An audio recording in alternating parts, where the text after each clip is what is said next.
안녕하십니까. 장윤선의 취재 편의점 1일 알바생으로 취업한 경향신문의 구교영 기자입니다. 어제 박형광 기자에 이어서 진행 바통을 이어받았는데요. 휴가간 장윤선 선배에게 누가 되지 않도록 열심히 한번 방송해보도록 하겠습니다. 네, 매주 목요일 진짜 뉴스킥을 함께해 주시는 분들이죠. 김준일 시사평론가, 박지훈 변호사 함께해 주셨습니다. 안녕하십니까? 예, 네, 안녕하세요. 또 이렇게 제 방송에서만 두 분을 따로 뵙다가 그러니까요. 남의 방송에서 뵈니까 감회가 새롭네요. 예, 네. 오늘 여기가 취재 비상구라는 얘기를 듣거든요. 지금 취재 비상구가 잘 돼야 되는데 두 분이 오실 때까지 지금 제가 활약을 못 해가지고 오늘 많은 도움 좀 부탁드립니다. 네. 저희는 할 줄 아는 게 먹는 거밖에 없어요. 바로 먹는 거 잘하시니까 광고 좀 전하고 오도록 하겠습니다. 100년의 시간을 그대로 담았습니다. 남해안의 귀한 보물 하모로 끓여낸 부산 맛집 100년 가게 조씨집 하모 장어탕인데요. 1959년부터 2대째 전해져 내려오는 전통 방법으로 한 번 맛보면 잊을 수 없는 깊은 맛, 국산 갯장어만을 푹 고아낸 하모 장어탕입니다. 여러분들 몸보신을 위해서라도 정말 놓치지 말길 바라고요. 새끼장어를 곱게 갈아 국내산 무청과 국내산 고춧가루와 들깨를 사용해서 비린내 없이 조씨집 특제 비법 소스로 저희가 정말로 구수하게 만들었습니다. 900g, 2, 3인분의 넉넉한 양인데요. 냄비에 넣고 끓이기만 하면 되는 뚝딱 간편 조리식, 바로 밀키트입니다. 미나리, 팽이버섯 등 다양한 야채를 넣어 팔팔팔팔 뜨겁게 드시면 더욱 맛이 있습니다. 무더운 여름 지친 기력을 채워줄 특별한 보양식, 100년 전통의 깊은 맛, 100년 가게의 자부심, 여름철 별미 하모 장어탕 타임쿡이 준비했습니다. 가족을 위한 최고의 보양 선물이 될 겁니다. 하모 장어탕 한 팩에는요, 여러분들 가격 궁금해하시는데 900g이 보통적으로 2, 3인분 몫입니다. 가격은 정말 깜짝 놀랍니다. 1,900원. 야, 이렇게 3명 가족이 먹을 수 있는, 3인 가족이 먹을 수 있는 한 팩이 1,900원이라는 게 도대체 말이 됩니까? 여러분, 게다가 5팩 이상을 구매를 하시면 저희가 여러분들께 무료로 배송도 해드리니까요. 여러분 많은 주문 부탁드리고, 그럼 주문을 어떻게 하냐? 네이버에서 타임쿡으로 검색 또는 02-6264-8819, 02-6264-8819로 전화 주시기 바랍니다. 전화번호에서도 장어하면 팔팔 뛰는 생동감 있는 모습 아닙니까? 8819 잊지 말고 전화 주시기 바랍니다. 할인 팁도 하나 알려드립니다. 타임쿡 스토어에서 알림 받기를 하시면은 즉시 사용할 수 있는 1,000원 할인 쿠폰을 제공해드립니다. 꼭 알림을 받으시고 1,000원 할인도 받으시기 바랍니다. 지금 두 분이 장어탕 드시고 계신데 옆에서 제가 광고하고 있는 와중에 탄성이 막 이렇게 먹으면서 맛있다. 터져 나오는데 이거 진짜 박지훈 변호사님 대박인 거죠, 이거 지금? 이게 깊숙한 그런 맛이 있어요. 깊숙한 맛. 시래기 맞죠, 시래기. 네, 맞아요. 시래기가 푹 고아져가지고 적절하게, 뭐 장어가 보이진 않는데 장어를 갈았겠죠 아마도. 그렇죠. 네. 장어 맛인데 시래기가 합쳐지니까 와, 기가 막힙니다 맛이. 야, 이게 사실은 저도 이제 방송 진행하면서 먹는 모습들을 많이 보는데 두 분이 먹는 모습이 정말로 찐입니다, 찐. 김준희 평론가님, 거짓말 아니죠? 찐이죠? 네. 우리가 섭외된 이유는 먹는 이유로 섭외돼. 평론은 중요하지 않아. 아니, 근데 내가 들어보니까 뭐 물건 파는 거는 장윤선보다 구교영이 낫네. 광고 요정 지금까지 구교영이었습니다. 하나 더 광고 전하겠습니다. 1970년 마대 고장 전라도 광주에 위치한 대인시장에서 입에서 입으로 어머니가 딸에게, 시어머니가 며느리에게 이 집 김치 잘한다는 입소문으로 시작해서 50년이 넘는 세월 한결같은 망과 정성으로 이어오고 있는 김치 명가 울림가를 여러분께 소개합니다. 첫 번째 울림가는 김치 대축제에서 대통령상, 국무총리상, 국회의장상 등 총 3관왕을 입은 것은 물론이고 총 27회 수상 경력이 최상의 김치 맛과 퀄리티를 증명합니다. 읽다 보니까 윤석열 정부 때 받은 건 아니겠죠. 어쨌든 언제 받으면 뭐가 중요합니까? 말씀이 되는 거죠. 네. 두 번째로 그냥 국내산 김치가 아닙니다. 100% 우리 농산물 그 중에서도 특등급의 원재료와 3년 발효한 황금 매실 엑기스, 2년 숙성시키고 끓여서 정지한 멸치젓, 거기에 더해서 최고급 손꼽무 고춧가루 등 양념에 들어가는 재료 하나까지 우리가 최상급만을 선별해서 고집하고 있습니다. 한입 베어 물면 퍼지는 아삭 시원한 전라도식 감칠맛 나는 매콩 양념에 재료를 저희가 아낌없이 버무려서 시원 아삭한 맛이 일품인 오이소박이, 산지에서 갓 재배한 특품 오이소박이를 7월 6일까지 여러분께 제철 특가로 맛보실 수 있도록 제공을 합니다. 구매 방법 말씀드리면요. 유튜브 더보기 및 고정 댓글 링크를 클릭하시거나 네이버에서 울림가 검색하시고 주문을 해주시기 바라고 비고란에 장윤선의 취재 편의점에서 구매를 했다고 적어주시면 감사드리겠습니다. 그러니까 지금 오이소박 이거 드시고 계신데 맛있어요. 아까 우리 박준 변호사님이 아삭하게 씹었거든요. 그 식감이 소리로도 전해집니다 이게. 너무 맛있어요. 네, 완전 맵지도 않고, 네, 그러니까 막 삭혀졌다고 그것도 아니고 네. 아주 잘 된 딱 맞는 그 맛입니다. 딱 맞는 간이 딱 맞는. 우리 김진 평론가님은 같이 이제 먹어보니까 좀 어떠세요? 그러니까 일단 오이 소박이 같이 이제 하나씩 평가를 하면 네. 저 오이 소박이를 지금도 집에서 먹고 있어요. 네. 원래 여름에는 오이 소박이 김치 이렇게 시원하게 먹잖아요. 근데 이게 보니까 그냥 오이가 커요 일단. 네. 오이가 굉장히 튼실한 데다가 또 하나가 뭐 했냐면은 그 안에 이제 이게 부추인가 지금 이게 파 같아서 내가 이게 들어가 있는 양이 굉장히 많아요. 그러니까 오이만 있는 게 아니라 네. 그래서 굉장히 맛있다. 이거는 라면이나 이런 거 먹으면은 네. 비빔면하고 먹으면은 굉장히 맛있겠다. 비빔면하고 먹으면 환상의 조합이다. 먹으면 맛있겠고 네. 장어탕은 안 비려요. 안 비리고. 이게 그러니까 비릴까봐 좀 걱정하시는 분들이 있잖아요. 그러니까 네. 추어탕하고 지금 그러니까 끓이는 방식이 좀 비슷해가지고 그러니까 들깨 좀 들어가고 이렇게 네. 해서 이 시래기도 들어가고 시래기도 굉장히 맛있고 근데 안 비리기 때문에 한번 드셔보시면 좋을 것 같아요. 저는 시래기를 굉장히 좋아하거든요. 네. 그러니까 시래기를 근데 따로 먹을 기회보다는 이렇게 먹는 게 굉장히 맛있다. 예, 그리고 이제 예. 오이소박이 같은 경우에는 55년 전통 김치의 명가 울림가에서 제공하는 거기 때문에 여러분들 믿고 구매하셔도 된다는 말씀을 다시 한번 드리면서 이쯤에서 광고는 마감하도록 네, 하겠습니다. 맞아. 네. 이제 본격적으로 이제 정치 얘기를 좀 해봐야 되는데 일단은 오늘 이재명 대통령이 취임 한 달 만에 기자회견을 하는데 취임 한 달 만에 기자회견을 한다는 것은 엄청나게 자신감의 표현 아닙니까 이게? 잠깐 먹고 마음이 급해요. 먹고. 마음이 네, 급해요. 네, 지금 하고 있습니다. 네. 기조 모두 연설이라 하나요? 그러니까요. 네. 하고 있는데 자신감 플러스 절박감입니다. 자신감 당연히 있고요. 절박함, 네. 그러니까 알려드려야 된다 이거. 음. 우리가 그런 얘기 하잖아요. 한 달이 거의 지금 3년 윤석열 3년 같다 이런 얘기 하잖아요. 네. 그만큼 한 일도 많아요. 이걸 국민한테 소상하게 보고하고 싶다는 그 마음도 있는 것 같아요. 제목 이거예요. 언론이 묻고 국민에게 답하답니다. 맞습니다. 질문을 네. 언론에 해달라는 거예요. 음. 답은 언론에 하는 게 아니에요. 국민한테 뭐 G7이든 외교 상황이든 등등 얘기할 게 되게 많은데 그것을 네. 직접 알리겠다는 건 저는 그래서 상당히 기대하는 게 뭐냐면 이 기자회견들을 자주 보지 않을까 이번 이재명 정부 때. 맞아요. 네. 국민들 입장 그건 되게 속 시원하거든요. 소통이고. 맞습니다. 네. 그러니까 저는 되게 크게 기대를 하고 있습니다 지금. 기본적으로 시작이 반인데 이렇게 이제 어떻게 보면은 사전에 질문도 받지 않고 즉문즉설로 이렇게 한다고 하기 때문에 예. 굉장히 신뢰감이 가는 대화 방식이 아닌가 싶고. 제가 좀 이제 말씀을 드리자면은 진짜 자신감 맞고요. 그러니까 지금 이재명 대통령이 취임하자마자 한 일을 그냥 빠르게 읊어볼게요. 일단 여야 지도부를 만났고 그리고 G7 정상회의도 다녀왔고 그렇죠. 네. 그리고 취임 직후에 대북 확성기 방송도 중단하라고 지시하고 광주에 가서는 광주공항 이전 문제를 이제 논의를 해서 이게 굉장히 오랫동안 한 10년 안 되고 있는데 이것도 좀 해결의 실마리가 보이고 한강 홍수통제소 다녀오고 울산 인공지능 데이터센터 다녀오고 서울 남성 사계시장 이태원 참사 현장 경기도 연천 기본소득세 시범 사업 현장 울산 재래시장 그리고 또 대통령실 인근 골목상권도 다녀오고 네. 지금 조만간 그 7월 16일에는 지금 오늘 SBS 언론 보도 단독 보도에 따르면은 이태원 참사 그리고 오송 지하차도 참사 이 유가족들 200명하고 만난다라는 거잖아요 지금 그렇습니다. 세월호 참사 유가족들까지 그러니까 진짜 쉴 틈 없이 일하고 있다. 그러니까 이게 어떻게 보면은 일을 정말로 하고 싶었던 사람이란 것도 맞고 그러니까 이게 자신감이에요. 그러니까 내가 이런 것들 빨리빨리 좀 실리주의로 빨리빨리 처리할 수 있다라는 거에 대해 자신감. 그래서 현안들에 대해서 디테일까지 다 알고 있기 때문에 어떤 질문이 와도 자유롭게 네. 대답할 수 있다. 이런 좀 자신감이 발로 같아요. 정말로 김준희 평론가님이 이재명 대통령이 한 달 동안 한 얘기를 읊어주셨는데 이게 정말로 한 달 만에 한 일이 맞나? 6개월은 지난 것 같다 이런 생각이 들고 지금 동시에 이제 그 대통령실에서 기자들과 기자회견이 진행 중인데 저희가 이재명 대통령의 모두 발언 영상을 보여드리도록 하겠습니다. 한번 일단 보고 와서 추가적으로 얘기 나누도록 하겠습니다. 말씀을 좀 드리고 질의응답은 그 다음에 이어서 하도록 하겠습니다. 존경하는 국민 여러분, 국가적 위기 상황에서 숨 돌릴 틈도 없이 닻을 올린 새 정부가 어느덧 한 달을 맞이했습니다.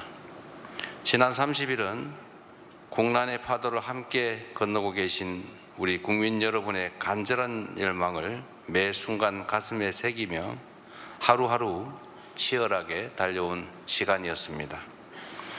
무엇보다 무너진 민생 회복에 전력을 다하는 중입니다. 취임 후 1호 지시로 비상경제점검 TF를 즉시 가동해서 민생 경제를 살릴 지혜를 모으고 해법을 찾아 나가고 있는 중입니다. 국가재정의 적극적이고 과감한 역할이 어느 때보다도 중요한 시기, 역대 어느 정부보다 빠르게 30.5조 원 규모의 추경안을 마련했습니다. 국회에서의 신속한 추경안 통과로 경기 회복과 소비 진작의 마중물이 만들어질 수 있기를 기대합니다. 두 번째로 민주한국의 기원을 선포하며 국제 무대에 복귀했습니다. G7 정상회의에 참석해 민주주의 복원, 경제 복원, 정상외교 복원을 전 세계에 알렸습니다. 위대한 우리 국민의 저력 덕분에 대한민국의 국격을 다시 회복하고 외교의 지평을 넓힐 수 있었습니다. 말씀을 좀. 네, 저희가 지금 이재명 대통령의 기자회견 모두 발언을 봤는데 저는 개인적으로 무너진 민생 회복에 전력을 다하는 중이다. 이런 표현이 굉장히 인상 깊었거든요. 사실은 그 속도라고 얘기할 수 있는 것 같아요.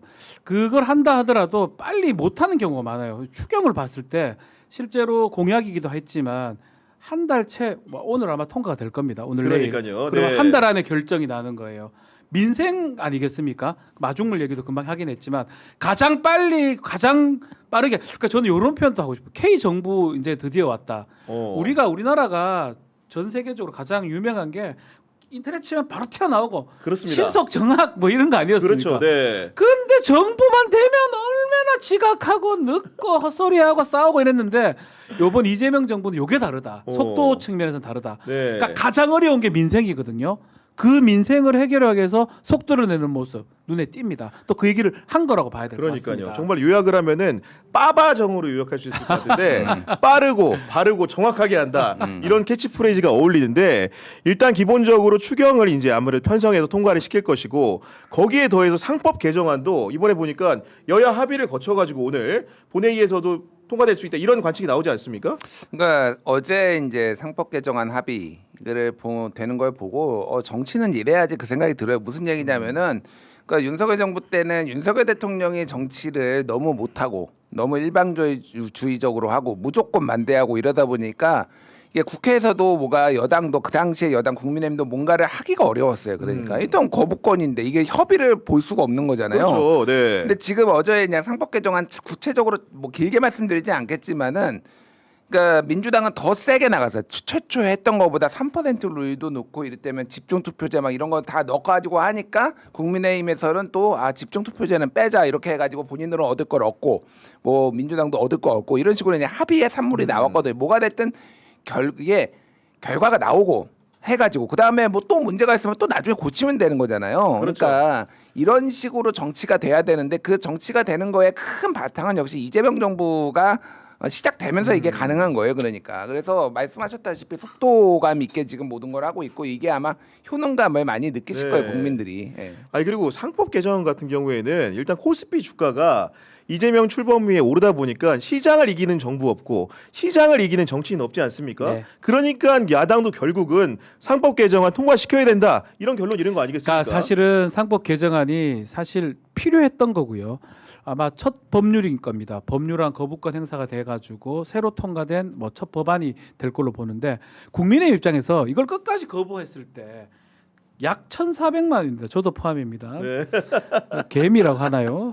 그분들이 봤을 때는 상당히 화가 날 노릇이거든요. 음. 그냥 해방 놓고 발목 잡는 걸로 보이기 때문에 아마 그런 측면에서 전체적 틀에서는 합의를 해주고 그렇죠. 본인들이 필요한 것들은 좀 얘기를 했던 것 같아요. 그래서 협상이 되고 합의가 된 거거든요. 오늘 아마 통과될 것으로 보이는데 국민의 입장에서는 뭐 어쩔 수 없는 부분이고 저는 3천 코스피 3천 얘기를 했는데 만약 이게 정착이 된다 그러면 4천 5천 가능성도 저는 있다고 봅니다. 네. 그러니까 주주에 대한 그 책임 부분, 손해배상 책임 부분, 그게 가장 강력한 거거든요. 그것을 경영자가 진다고 한다면 그만큼 내가 주식 사는데 더 어떤 운신의 폭이 넓어지거든요. 그러니까 미국에는 있는 거를 우리는 안 하고 있었던 거고 그렇게 되면 저는 이 상법 개정안 통과가 코스피 4천하고도 5천하고도 아주 직결되는 상황 아닌가 네. 기대를 되게 많이 하고 있습니다. 저희가 지금 이재명 대통령의 기자회견 현장 모습을 방송으로 함께 보여드리고 있는데 지금 전해지는 얘기를 들어보니까 이재명 대통령이 G7을 참석하면서 정상 외교가 복원이 됐다 이런 얘기도 한 것 같은데 이번에 외교 활동 같은 경우에도 상당한 호평을 받고 있지 않습니까? 예, 뭐 그러니까 지금 고민이 많아요, 사실은. 이게 한반도를 둘러싼 그리고 전 세계 외교가 지금 경랑이기 때문에 G7 정상회교는 잘했죠. 근데 이제 사실 그 내용이 어마어마하게 많지는 않아요. 어차피 상견례기 때문에 지금 앞으로의 노인 속죄가 정말 많다라고 생각을 네. 하고 나토 정상회의는 안 갔어요. 그러니까요. 예, 나토 정상회의는 근데 우리나라가 이제 대통령이 불참을 그러니까 결정했을 때 이제 보수 언론을 중심으로 왜 안 가냐라고 하는데 일본도 안 가, 호주도 안 가. 그러니까 갑자기 태세 전환을 하면서 그러니까 안 가는 게 저는 안 간다라고 안 가는 게 맞다라고 얘기를 했고 제가 이제 또 인터뷰도 하고 하니까 그러니까 방송 진행도 하니까 전문가들 상당수가 안 가는 게 낫다 나토 정상회의는 그런 얘기를 했거든요. 그러니까 이런 판단들이 되게 좋은 것 같아요. 지금 또 중국에서는 또 전승일 그렇습니다. 9월에 전승일 오라고 하는데 오. 이거 갈지 말지 이것도 또 고민 하나하나가 사실은 고민이고 지금 당장 7월 9일에 지금 이제 그 상호관세 유예 미국의 상호관세 유예가 끝나거든요. 그러면 이거 어떻게 할 것인가 어떻게 풀 것인가 지금 실무 협상만 3번을 했는데 지금 집중적으로 지금 협상한 그러니까 팀을 만든다라는 거잖아요. 그리고 한미 정상회담 해야 되고 그러니까 이게 전체적으로 기조는 실용주의인 것 같아요. 이거를 모두를 만족시킬 수는 없습니다. 그러니까 네. 뭐 미국하고 친해지면은 왜 북중로하고 멀어지냐 누군가 얘기를 할 테고 예를 들면은 뭐 북중로와 하면은 왜 한미 동맹을 이렇게 경시하냐 이렇게 얘기가 나올 거 아니에요. 거기에서 중요한 건 밸런스를 잡으면서 국익을 중시하는 게 저는 정말 중요하다고 생각해요. 국익이 제일 중요한데 지금까지는 정말로 국익 중심으로 하고 있다라고 생각을 합니다. 예. 그리고 이제 그 대통령이 여야 정치 이런 부분도 말씀하고 계신 것 같은데 보니까 그 이런 얘기를 합니다. 여야 통합을 해야 되고 네. 그리고 이제 차이라는 게 오히려 정치를 할 시너지의 원천이다 지금 이런 발언을 하신 것 같아요. 네. 네. 네, 그런 거는 있는 것 같아요. 이게 뭐 개인적 제가 이런 말을 계속 하긴 했는데 이번에 만약에 민주당 이재명 대통령이 이제 대통령이 돼서 집권을 하게 되면 가장 하기 좋은 힘이 있는 대통령이 되겠. 힘이 있다는 게 막 어떻게 권력 행사 이게 아니고요. 여당이 밑바탕이 되는 거예요. 최소 170, 많게는 범여권으로 할 수 있는 걸 따지면 190에 가깝거든요. 그렇기 때문에 자신감이 사실 있다고 봐요. 그런 의미에서 이제 얘기를 하는 거고 국민의힘은 그 현실을 저는 계속 받아들일 거라고 보거든요. 네. 처음에는 거부하죠. 김일성 안 돼! 막 이러고 하는데 뭘 안 돼? 어쩔 수 없어요. 그러니까 이재명 대통령 입장에서는 다 얘기할 수 있는 상황이에요. 상황상. 또 다른 것들을 받아들이는 게 이재명 대통령이 선택하는 거지 국민의힘이 선택할 수 있는 상황이 아니 야당이 선택할 수 있는 없는 상황. 근데 돌이켜 보면 문재인 정부 시작할 때도 여소야대 여소였죠. 120 비슷했었으니까 그 당시에는 국민의당 있었나요? 하여튼 그런 상황이니까 사실 쉽지 않은 상황이었는 상황인데 지금은 이재명 대통령 입장에서는 그런 정도도 얘기하면서 좀 정책을 밀어붙일 수 있는 뭐 이재명 대통령 입장에서는 또 국민들 입장에서는 아주 좋은 상황이다 이렇게 얘기할 수 있을 것 아니 같습니다. 사실은 윤석열 대통령 때는 이재명 그 대통령이 초대받는데 굉장히 시간이 오래 걸렸는데 이재명 대통령은 국회에서 취임 선서직을 하기가 무섭게 바로 야당 대표랑 밥을 먹고 그 이후에도 여야 원내대표 진영이 완비가 된 다음에 관저로 불러 식사를 하고 오늘도 보니까 오찬을 또 이제 야당 대표들하고 잡았다고 하던데 이런 모습들이 뭔가 좀 통합을 해보겠다 절실한 의사가 있는 것 같습니다. 아니, 윤석열 반면 교사죠. 그러니까 윤석열 반대로 말하면 한다. 이게 anything but 뭐 오바마 뭐 트럼프가 했듯이 그런 게 아니라 트럼프가 이렇게 오바마가 잘한 것까지 다 파괴하고 이런 식의 트럼프가 아니라 윤석열이 워낙 뭐 잘못하고 문제가 많으니까 그리고 뭐 이제 전 정부에 또 문재인 정부가 또 잘못한 거에 반면교사도 있고 뭐 집값 문제라든지 대응하는 걸 보면은 그런 식으로 좀 하는 것 같아요. 그래서 그러니까 그 유연성이 정말로 좋구나. 저는 그 생각이 들어요. 그러니까 이게 야당 대표할 때는 오히려 강성으로 가야 되고 그러니까 저는 이재명 대통령의 스타일이 정말로 그 필요에 의해서 그 상황에 맞춰서 정말 필요한 것들을 한다. 이게 어떻게 보면은 동전의 양면이에요. 말 바꾸기 한다. 너무 표변한다. 이런 얘기도 하거든요. 네. 사실은. 근데 어떻게 보면은 그게 유연한 거거든요. 어떻게 보면은 그게 그 유연함이 말 바꾸기나 뭐 표변이 아니라 장점으로 지금 굉장히 다가오는 네. 거 아닌가 그 생각이 들고 야당하고는 어쨌든 만나면은 뭐 욕먹을 일도 없습니다. 뭐 야당 지지자들도 좋아할 테고 여당 지지자들도 뭐 나빠 싫어할 일이 없죠. 그러니까 많이 만나서 얘기 들으셨으면 좋겠어요. 아니 그리고 이재명 대통령이 대야 관계에서만 유연한 게 아니고 방금 전에도 기자회견에서 발언을 하셨는데 인사를 두고도 뭐라고 말하냐? 네. 인사가 목적이 아니다. 정책 이행을 위한 수단이다 이런 얘기 하시는데 그렇기 때문에 전임 정부 장관도 정책 이행을 잘할 수 있으면 유임을 시키는 거 그렇죠. 아니겠습니까 지금? 요번 네. 인사에 눈에 띄었던 게 결국은 일 시키는 거, 일 잘하는 사람을 뽑아주는 거라고 보이고요. 2명입니다. 장관급, 국무위원급에 2명을 전 정권 인사를 옛날 같으면 암만 잘해도 그런 사람 안 씁니다. 안 쓰는 게 원칙이었고 그때는. 근데 지금은 실용적인 관점에서 일만 잘한다면 뽑는 거거든요. 네. 그 실제로 이것도 뭐 전 확인되는 건 아니죠. 국토부 장관 자리 지금 아직 아니잖아요. 네. 유임시킬 생각이 좀 있었던 것 같아요. 근데 아, 본인이 그래요? 아마 네. 고사를 그 과정에서 뭐 정확한 건 아니지만 어쨌든 뭐냐면 가장 필요한 사람을 지금 뽑는 거예요. 어떻게 보면 이 전임 장관이 뭐 국토부 예를 든다면 국토부 장관이 그 정책을 추진했었고 가장 놔뒀을 때 그 효과를 달성할 수 있다고 본다면 사실은 이념이라든지 이런 거 다 빼버리고 실용적으로 하는 게 이 정부의 가장 큰 특징이고요. 사실은 네. 그래서 행정가라고 하는 거예요. 윤석열 비교할 건 아닌데 윤석열은 그냥 검찰총장 하다가 대통령 했던 상황이니까 어떤 사람을 뽑아가지고 어떻게 네. 메시지를 던진다면 이재명 대통령은 스타일 자체가 메시지를 던지는 게 아니고 일 잘함으로 메시지를 던지고 싶은 것 같아요. 경기지사 때도 그랬거든요. 네. 성남시장 때도 그랬고요. 그 기조가 그대로 유지돼서 대통령에서 그 일을 하는 것 같습니다. 그러니까 결국은 사람을 그렇게 넓게 쓴다는 얘기가 되는 것이고 정책 달성을 위해서 뭐든 하겠다는 건데 오늘 기자회견에서도 뭐라고 얘기하냐면은 야당의 제안도 전폭적으로 수용하겠다. 기본적으로 그 전제라는 것은 계속 정례화된 만남이든 뭐든 간에 비정기적이든 간에 자주 만나서 듣겠다 이런 얘기를 보여요. 그렇죠. 사실상 지금 이재명 정부는 저는 제 느낌은 대연정 같은 느낌이에요. 이게 예전에 노무현 대통령이 얘기했던 대연정. 그러니까 지금 중도 보수까지 얘기를 하면서 네. 보수의 어떤 정체성이나 필요한 것들은 이제 자기도 받아들이겠다라는 거를 이미 표방을 했고, 이제 왼쪽에는 뭐 진보당이라든지 뭐 조국혁신당이라든지 네. 여기가 또 이제 같이 사실상 이제 연합 선거를 치렀잖아요. 그러니까 여기에서도 이제 청구서를 또 내밀고 있단 말이에요. 그러니까 이게 좌우 소위 말하는 밸런스를 잡는 게 매우 정말 중요한 것 같아요. 근데 제가 요즘 인사를 보면서 이제 굉장히 느꼈던 게 뭐가 있냐면은 하나는 그 예전에 이제 이명박 정부 때는 고소영 그리고 이제 뭐 윤석열 정부 때는 서우남 맞아요. 이런 네. 용어들이 있어요. 그러니까 서울대 50대 남성 예를 들면 고려대 소망교회 뭐 고소영이 뭐였지 영남 뭐 영남, 이런 네. 식으로 이제 어떤 조어들이 나왔거든요. 그 조어들이 의식을 하는 것 같아요. 제가 안 나오게 하기 위해서.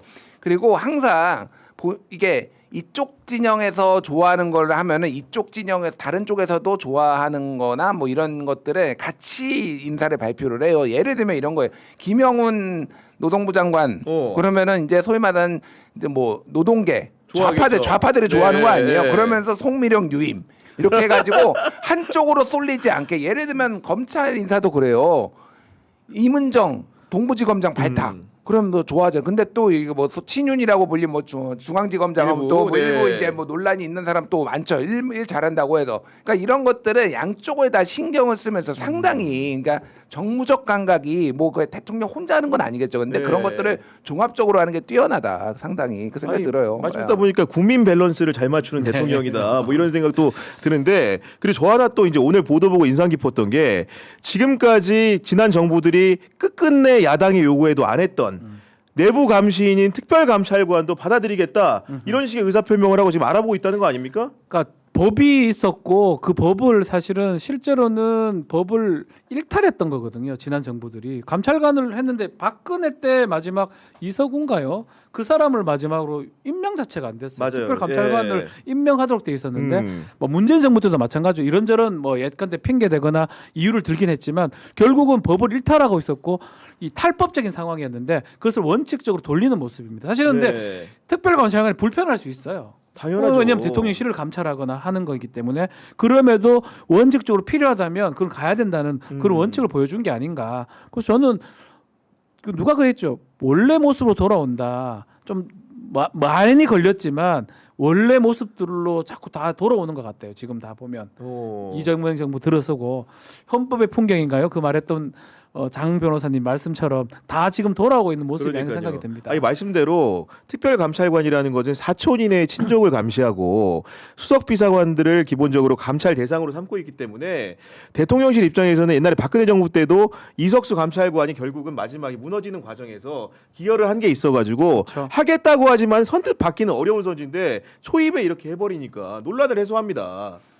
그러니까 잘한 거죠. 이게 말씀하셨다시피 이제 문재인 정부 때도 윤석열 정부 때도 도입이 안 됐다라고 하니까 뭐 진보 보수 할 것 없이 소위 내로남불의 상징이었거든요. 근데 이거를 이제 선뜻 받았다라는 거는 어떻게 보면은 리스키하죠. 근데 그러니까요. 특별감찰관이 없다고 예를 들면은 정권이 무너지려면은 잘못해서 무너지면은 특별감찰관이 있든 없든 무너집니다. 그게 이제 윤석열 정권이 보여준 거 아니에요, 그러니까. 그렇죠. 차라리 네. 특별감찰관이 있었으면은 여기까지 왔겠냐라고 하시는 분들도 있어요. 그러니까 김건희의 문제에 이런 것들을 미리 예방 주사도 좀 맞고 좀 제어도 하고 그랬으면 여기까지 안 왔을 거다는 얘기도 하기 때문에 어차피 이게 그렇게 중요한 문제는 아니다. 이것도 관리 범위 내에 있다라는 거고. 그냥 이거는 정권의 문제가 아니라 국민들 입장에서 뭐 진보 보수 뭐 좌우할 거 없이 당연한 거예요. 그 당연한 거를 안 해왔던 정부가 문제인 거죠. 그러니까 네. 저는 뭐 이것도 자신감이다. 어떻게 보면 물론 언젠가는 리스크도 발생하고 게이트도 발생하고 이럴 거예요. 그렇게 한 번도 그런 게 완벽하게 없었던 정권은 없었어요. 근데 그거를 어떻게 관리를 하느냐가 중요한 건데 그 관리에 대한 자신감이 아닌가 그 생각이 들어요. 아니 그리고 방금 전에 플로어에서 기자 질문이 주 4.5일제 시행에 대해서 이재명 대통령의 의견을 듣고 싶다 그러니까 이재명 대통령이 답변하는 과정에서 우리 사회의 노동 시간은 반드시 단축을 해야 된다 이러면서 큰 방향을 제시하셨는데 제가 하나 걱정되는 거는 대통령실은 너무 열심히 일해. 그러지 않습니까? 예. 너무 열심히 하는 지금 오늘 대통령 얼굴을 지금 보면서 저분은 왜 저렇게 활기차 보일까 이 생각을 또 하지 않을 수가 없습니다.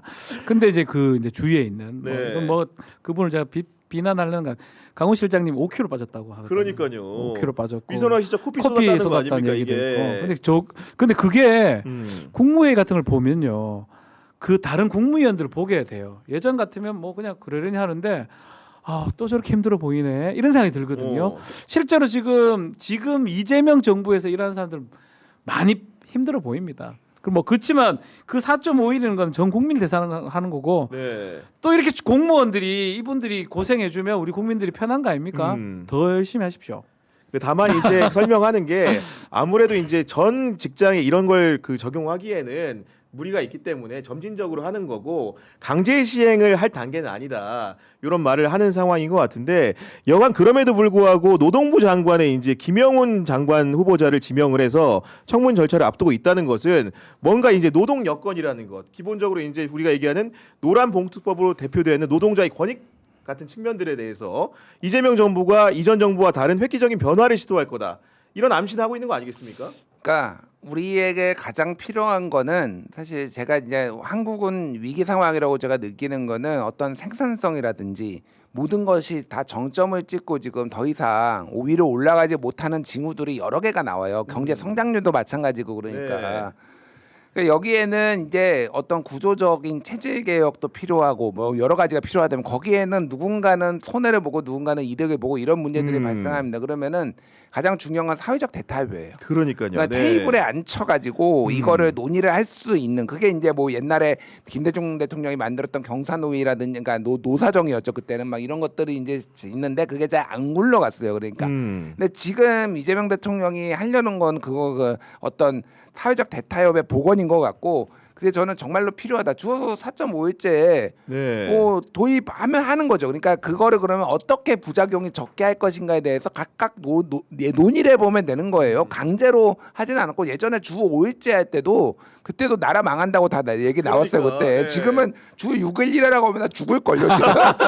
네, 다 죽어요. 진짜로. 저도 죽을 것 같아요. 그러니까 이게 적응이 되면 되고 또 그만큼 생산성이 올라갑니다. 그러니까 그거를 어떻게 그럼 할 것인가를 그 큰 테이블에 놓고 얘기를 해야 되는 근데 거죠. 저는 이런 논거를 가지고 의제를 가지고 얘기하는 이재명 대통령 주재하는 국무회의가 기대가 되는 게 정말 공개를 할지 말지는 두고 봐야겠지만 왜냐하면 노동계를 대표하는 사람이 노동부 장관이 돼 있고 그쵸. 기업을 대표하는 사람들이 또 장관이 돼 있다 보니까 노사의 입장에 우리 국민들이 모두 다 한꺼번에 청취를 하고 합리적인 결정에 대해서 의사결정하는데 뭔가 판단을 할 수 너무 있는 좋죠. 충고가 될 것 같아요. 이 기자회견도 마찬가지예요. 저 문답을 하는 모습들을 국민들이 네. 보면서 다양한 이해관계에 있는 사람들이 대표해서 와 네. 있는 거거든요. 옛날에 좀 달랐던 게 김문수는 좀 아니에요, 사실은. 노동자 대표라고 보기엔 조금 다르죠. 네. 뭐 그래 볼 사람도 있겠지만 제가 봤을 땐 그건 다르다고 봐야 될 거고. 김문수인데 경기도지사입니다. 그 사람은 그 전에 따져보면 그리고 야당 쪽에 있었고. 근데 김영훈 지금 장관 이제 후보자하고 또 중소벤처기업부장 장관이라든지 기재부 같이 국무회의에서 이런 의제가 나왔을 때 지금 최저임금도 지금 이런 거 해야 된단 말이에요. 그렇죠. 상당히 볼만할 것 같아요. 그 의견을 나누는 과정에서. 저도 너무 기대됩니다. 저는 네. 그래서 이재명 대통령이 소통이라든지 보여주기식 나쁘게 말하면 보여주기식인데 많이 좀 보여달라라는 말씀을 꼭 드리고 싶어요. 기자회견도 좀 많이 해주시고 예전에 경기지사 할 때 제가 기억하기로는 뭔 일만 생기면 그 자리에 가셨거든요. 제 기억하기로 저 인터뷰 저도 몇 번 네. 했었는데 만약에 저쪽에 뭐 문제가 있다 하면 그 하천에 가서 얘기 들어보고 뭐가 불만이십니까? 이래주면 됩니까? 요번에 그 호남의 타운홀 미팅과 똑같이 맞아요. 네. 그런 방식의 어떤 정말 행정가적인 행정을 보여주지 않을까 저도 내심 기대하고 있습니다. 그리고 제가 지금 그 화면을 보면서 네. 장소가 좀 낯이 익어서 검색을 해보니까 오늘 장소가 용산 대통령실 그 브리핑룸에서 하는 게 아니고 청와대 같은데요? 청와대 영빈관에서 네, 영빈관, 진행을 맞죠? 하는데 네. 이것도 보면은 뭔가 암시적인 측면이 있는 것 같아요. 여기서 왜 하겠습니까 지금? 그러니까 공간의 문제가 좀 있었던 것 같아요. 그러니까 기자들이 많이 들어와야 되는데 용산에는 그럴 만한 공간이 없다라는 거 하나. 그리고 이제 지금 청와대 조만간 이제 관람이 끝납니다. 그래서 뭐 기사들 보면은 지금 때로 지금 마지막 청와대 볼 기회다라고 해서 이제 많이들 가신다고 그러더라고요. 저도 사실은 한 달 전에 갔다 왔어요. 예, 한 달 전에 갔다 왔는데 어쨌든 그러니까 저기 이제 청와대 다시 복귀하는 거 이런 네. 것들 조금 이제 몸을 푼다 뭐 이런 것 같아요. 그리고 저런 약간의 이제 타운홀 미팅. 근데 그 문재인 정부 때는 타운홀 미팅은 이제 약간 원타경으로 이렇게 가운데다 놓고 그렇습니다. 이렇게 네. 했는데 그거보다는 조금 더 이제 좀 앞에서 얘기하는 듯한 앉아서 이렇게 하는 건데 어쨌든 공간이 좋네요. 오랜만에 영빈관 보니까. 예, 저기서 기분이 김건희 좋아지네. 예전에 김건희 생일 파티 하고 그랬다는데 그거보다 훨 낫네요. 좀 화면에 이제 비추는 기자들 모습 중에서 제가 아는 기자 네, 얼굴도 저도 있다 보고 보니까 있습니다. 굉장히 재밌게 좀 느껴지는데 방금 전에 이제 한반도 평화 정책에 대한 질문을 했더니 야 역시 답변이 이렇게 나옵니다. 우리가 평화를 생각하면은 바로 어떤 게 떠오르냐면은 뭐 남북 관계를 떠오르는 사람도 있겠지만은 바로 경제랑 연결시켜 가지고 아마도 한반도 평화가 정책이 되면 이재명 대통령은 접경 지역 경제가 좋아질 거다 이렇게 접근을 합니다. 진짜 지금. 실용적이에요. 네. 사실은 뭐 저는 이 정부 들어서 가장 처음에 했던 것 중에 눈에 띄었던 게 대북 확성기 금지였거든요. 그러니까 그 다음 날 한 거예요. 그 다음 날에 하니까 북한이 반응해가지고 그 접경 지역 분들이 이제 네. 좀 잠 좀 잔다. 그러니까 이게 효용성이라고 그러는데 다른 정치 지도자 같으면 잘 모르거나 행정에 대해서 잘 모른다면 그 통일 뭐 헌법 아닙니까? 네. 뭐 이렇게 얘기를 할 건데 영 달라요. 사고 그러니까, 방식, 네. 접근 사고 방식 달라요. 접경지가 좋아지고 경제가 좋아진다. 이래도 통일 안 할 거냐라고 접근을 하거든요. 그러니까 행정가이기 때문에 가능한 거예요. 국민들한테 도움이 될 통일이 되는 거지. 그냥 자기가 했으니까 통일 상 받고 내가 무슨 평화상 받고 이런 건 다른 관념이거든요. 네. 그런 의미에서 뭐 이제 점점 느끼겠지만 저는 경기지사 때부터 그런 걸 좀 생각했었거든요. 제가 경기도민이라서 그런지 몰라도.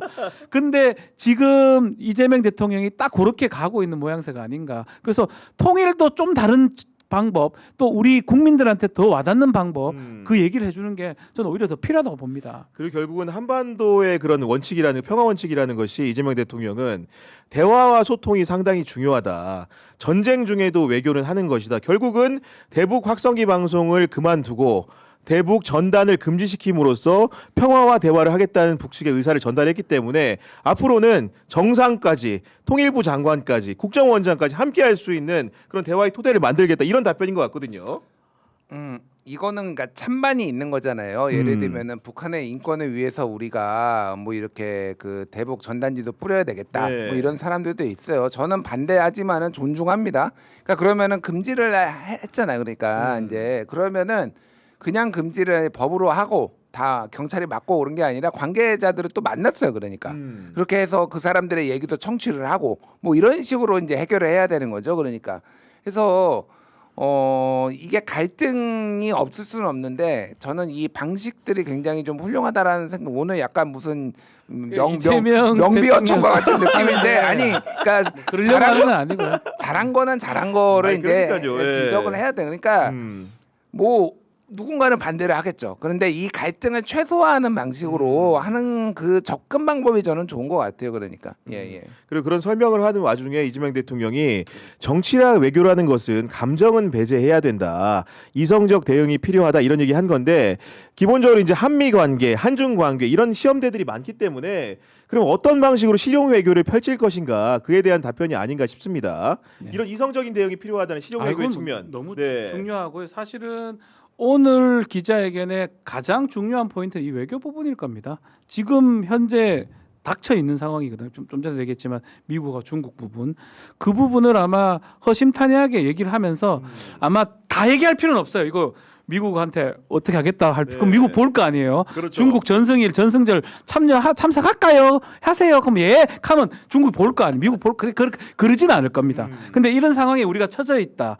그렇지만 어떻게 할 것이다 하는데 지금 말했다시피 감정을 배제하고 이성적으로 접근한 그 얘기를 아마 할 거고요. 그러니까요. 앞으로 이렇게 하면 네. 이런 기조에서 할 것이라는 걸 설명하는 거거든요. 국민들한테. 그러니까 국민들이 이제 이해를 해야 되는 거죠. 아, 저렇게 했으면 저런 부분이 있을 것이다. 미국한테 뭐 예컨대 우리가 봤을 때 좀 조금 밑으로 가는 거 굴욕적인 것처럼 보이면 이성적인 게 바탕이 되고 어떤 이익 때문에 하는 것이다. 막 그런 것들을 보여주기 위해서 저는 이번 기장에 네. 잡았다고 보거든요. 어쩌면 가장 중요한 포인트는 지금 우리 한반도 둘러싼 외교 상황 중국, 미국 상황, 또 북한도 포함해서 그 얘기에 대해서 모든 얘기는 못하겠지만 그 기조를 아마 크게 설명해 주시지 않을까 생각을 해봅니다. 그러니까 결국은 이런 대응이라는 것은 지금 트럼프와도 만나야 되고 시진핑과도 만나야 되는데 결국 그런 척도나 기준 같은 것들이 결국은 우리 국익에 도움이 되느냐 마느냐 어떤 방식을 택하는 것이 우리 국가에 도움이 되느냐 마느냐 이런 걸 따지겠다는 거 아니겠습니까?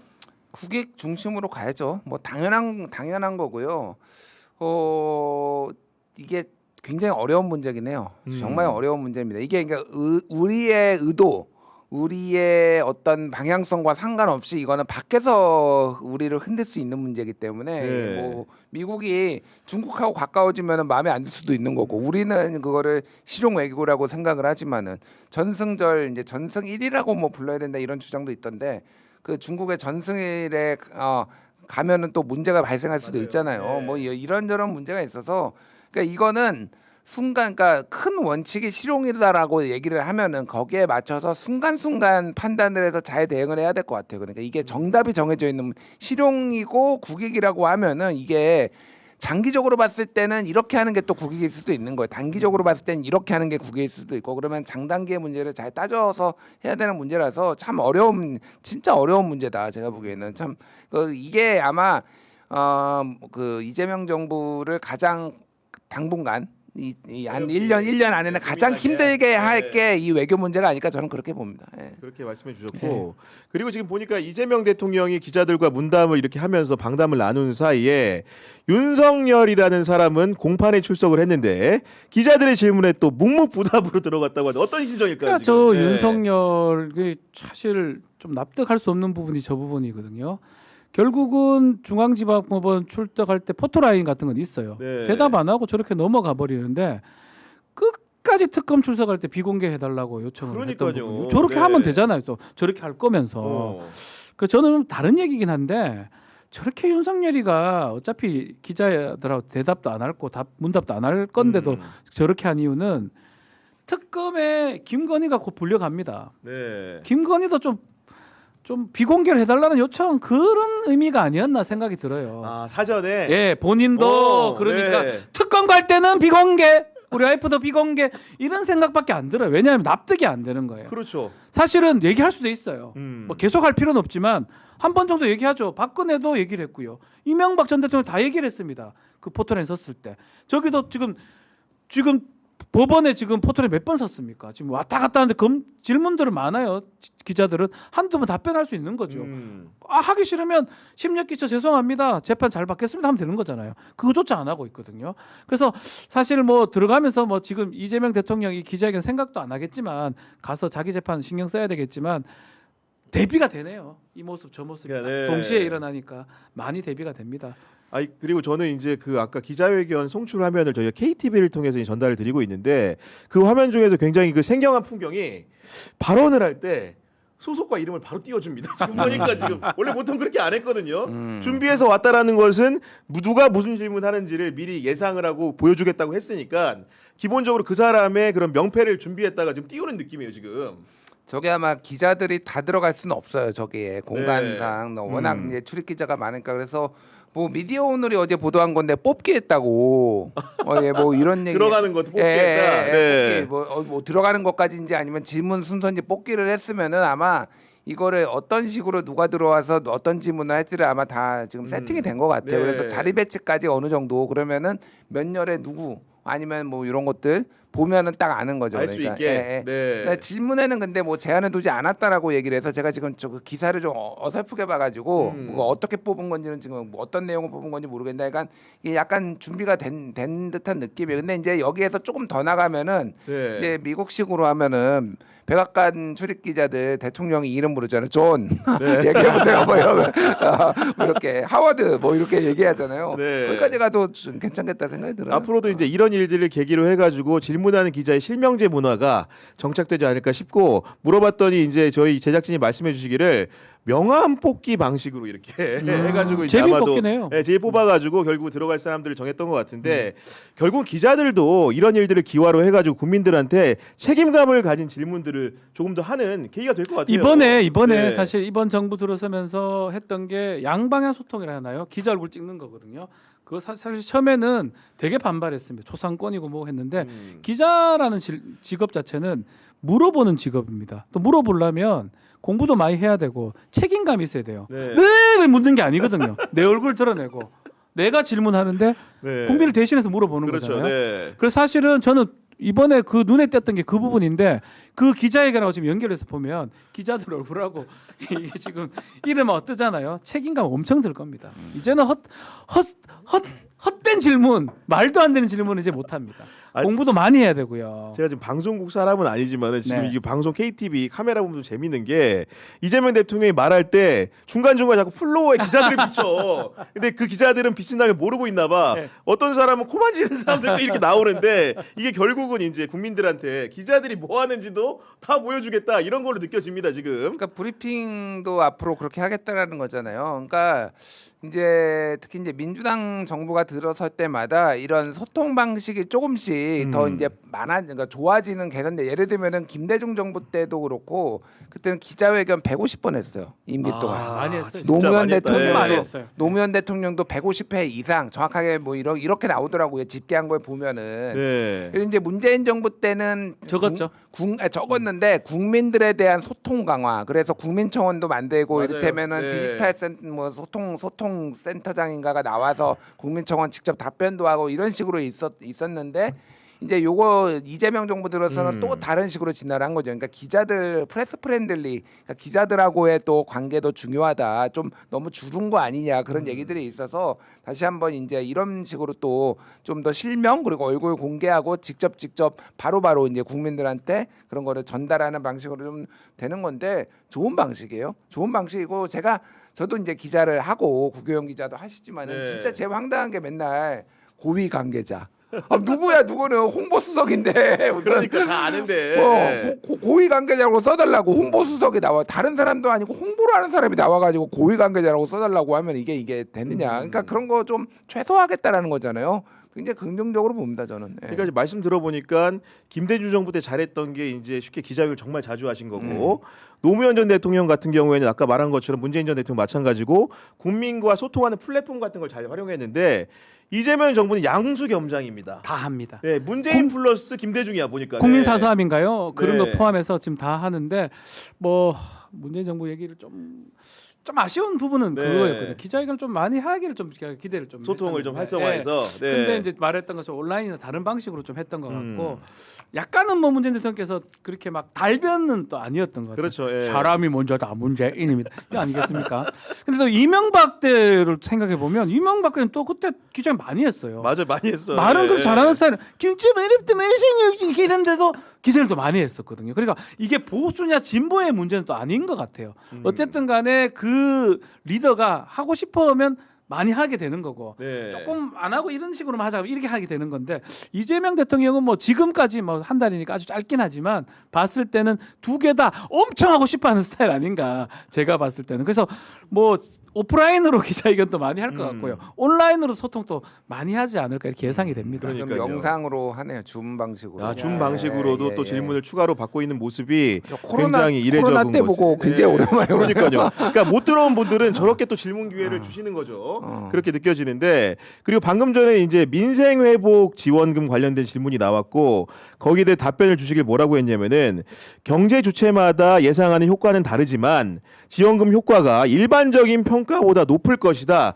이렇게 얘기를 했는데 사실 이런 말은 사실은 여러 가지로 준비가 안 돼 있으면은 하기 어려운 대답 같긴 하거든요. 그러니까 본인이 이제 네. 뭐 기본소득이라든지 이럴 때 경기도나 성남시에 있을 때 많이 이제 실험을 해봤기 때문에 그걸 또 이제 경기도 연구원이나 경기연구원이나 이런 데서 또 이제 그 뭐 보고서 같은 것도 나왔어 연구 결과가 물론 이제 보고서가 그 연구 결과가 그 효과에 대해서는 각양각색이에요. 네. 뭐 이 연구원에서는 또 그러니까 국가에서 나온 거는 또 다르기도 하고 그러기 때문에 저는 뭐 저거는 이제 이재명 대통령이 저는 철학이 있고 그거를 그 추진하려고 하면 그리고 지금 워낙 시급하기 때문에 그렇죠. 해보는 거고 지금 방식으로 보편적으로 하고 일부 이제 소득에 따라서 차등하는 방식으로 이거의 효과를 분석하면 되는 거예요. 그래서 어떻게 하는 게 제일 효과적인 것인가 이런 거 그러니까 분석할 수 있거든요. 네. 4개월 안에 이제 지급돼서 다 쓰면은 어디에서 어떻게 쓰고 이게 소비 진작 효과가 어느 정도 나왔는지를 이제 조만간 분석할 수 있으니 그 다음에 또 필요하면은 어떻게 할 것인가를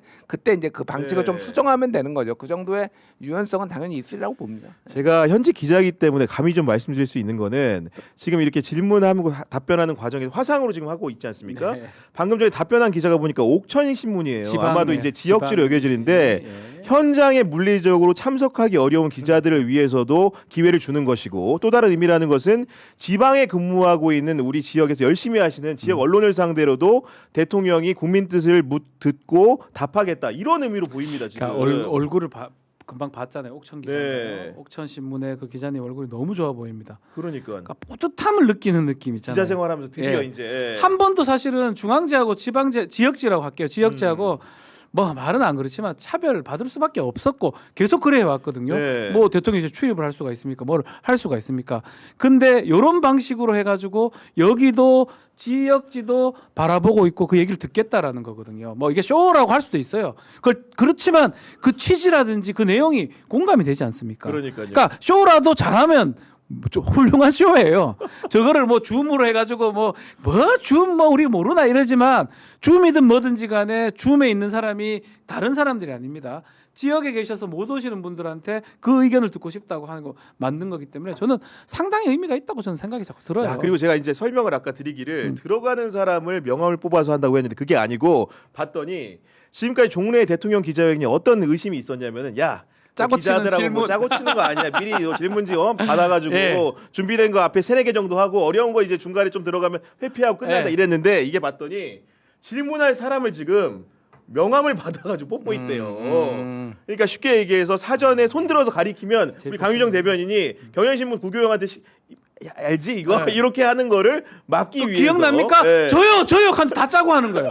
조선일보가 저요 조선일보 그랬잖아요 예전에 야 TV조선 출신 그 분인데 네. 대변인이 그때 저요 하면 짜고 했던 거예요. 근데 지금은 정말 제대로 된 그거거든요. 그러니까 명함을 돌려서 뽑는다는 건데 정말로 손에 미리 명함을 쥐고 이제 올리지 않는 이상 그러니까요. 기본적으로 조작이 불가능 이런 방식 같아요 보니까. 네. 그러니까요. 뭐 랜덤하게 한 것 같은데 음. 이제 약간의 예전 방식이 좀 문제가 있었다고 저도 생각을 하는데 또 고충은 이해가 가요. 그러니까 이게 제한된 시간 내에 네. 다양한 주제들을 해야 되는데 중복될 수도 있고 어떻고 또 지방지 뭐 경제지 뭐 중앙지 그리고 외신 방송 뭐 이런 것들을 밸런스를 맞추기 위해서는 거기에서 또 하나하나씩 이렇게 미리 선정해서 하는 것도 이해는 가거든요. 근데 이제 이게 완전하게 랜덤이 될 경우에 어떻게 진행이 되느냐를 우리가 이제 보잖아요. 그렇죠. 예. 그러니까 잘 되면은 이렇게 계속 하면 되는 거예요. 그러니까. 그러니까요. 그 네. 방식이 또 그 방식만의 장점은 또 있기는 했지만은 단점도 있었고 그런데 이게 가능하다라는 거를 이제 실험을 해본 거죠. 그러니까 저는 이런 게 좋습니다. 그러니까 한번 해보고 또 문제가 있으면은 고치면 되는 거잖아요. 이거 네. 약간 이런 식으로의 접근 방식이 상당히 좋은 것 같아요. 윤석열 때 그 짜고 손 들 것도 다 정해놓고 그리고 갑자기 절로 딱 보면서 이제 그 해가 외신한테 물어보고 그럼 기억나잖아요. 그러니까요. 그러니까 다 짜고 질문 다 답변까지 다 준비해가지고 보고 읽는 건 아니고 외우고 온 거 한 거잖아요. 그러니까 국민들이 봤을 때는 그거보다는 이렇게 생경한 게 실수도 있을 수 있어요. 하다 보면 맞아요. 어쩔 수 네. 없는 부분. 그래서 저는 이게 너무나 좋은 방식이 아닌가. 이재명 대통령이 경기지사 때 제가 OBS 방송 진행을 하면서 인터뷰를 한 적이 있어요. 아 그래요? 네. 그때 제가 되게 놀랐던 점을 말씀드리면 공부 엄청 해왔는데 이게 뭐 적어오거나 이런 건 없어요. 근데 공부는 해왔어요. 그러니까 제가 뭐 실험한 건 아니고 하다가 1번 묻다가 2번 물어야 되는데 4번 묻고 5번 일부러는 아닙니다. 일부러는 아닙니다. 예. 아무 상관없습니다. 다 답합니다. 야. 그리고 거의 근사치의 네. 답을 해줘요. 그러니까 진행하는 입장에서 힘이 안 들어요. 네. 이렇게 답을 해주니까. 근데 또 저 정치인들 인터뷰를 보면 매우 힘든 분들이 있어요. 분명히 3번을 물었는데 2번을 답하는 사람이 있어요. 내가 5번을 바꿨는데 이 사람은 자기 길을 가는 그 정치인들도 있거든요. 네. 그러니까 굳이 분류를 하자면 이재명 대통령은 전자에 가까운 실용적이고 본인이 답하고 알고 답하는 분. 네. 그게 맞아 떨어지니까 이런 방식이 가능한 거 아닌가 생각이 됩니다. 그리고 오늘 기자회견의 그런 캐치프레이즈가 언론이 묻고 이제 국민에게 답한다인데 정말로 국민에게 답하는 것에 걸맞게 뭐라고 얘기하냐면 국민 사서함에 모인 질문을 지금 무작위로 뽑아가지고 우리 국민들이 내놓은 질문에 대해서도 이재명 대통령이 답을 하고 있다고 하는데 정말 이런 거 보면은 기사거리를 절로 만들어 줍니다. 지금 보니까. 네. 현안에 대해서 정확하게 파악을 이해하고 있다라는 거죠. 왜냐하면은 이제 국민들까지 단위가 이제 가면은 무슨 질문이 나올지 이제 답을 못 내는 게 더 많아요. 그러니까요. 이게 너무 전 세계 전국에 있는 분들의 관심사가 정말 다양할 거 아니에요. 그러니까 이게 잘 모를 텐데 그거를 어느 정도는 이제 파악을 했겠죠. 그러니까 제가 말씀드린 거는 완벽하게 백지 상태에서 하지는 않고 이런 큰 틀에서 이런 것들이 있을 거라고 이제 아는 상황이지만 그거를 그렇게 미리 준비하는 것도 보통 일이 아니다. 그리고 아까 얘기했지만 일정이 지금 장난이 아니잖아요. 그거를 다 소화하면서 그런 것까지 어느 정도 준비를 하는 게 보통 일은 아니다. 그러니까 정말로 디테일에 강하다는 생각은 계속 들어요. 이재명 대통령이. 저희가 기자회견 얘기를 이제 생방송으로 전해드리면서 이렇게 하고 있는데 그 이 국민의힘 얘기는 좀 간단하게 좀 해야겠습니다. 네. 뭐냐면은 안철수 의원을 혁신위원장에 이제 지명을 했는데 바로 웃으시네요. 아 죄송해요. 어떻게 보셨습니까 혹시? 예. 저는 5번 줄 알았습니다.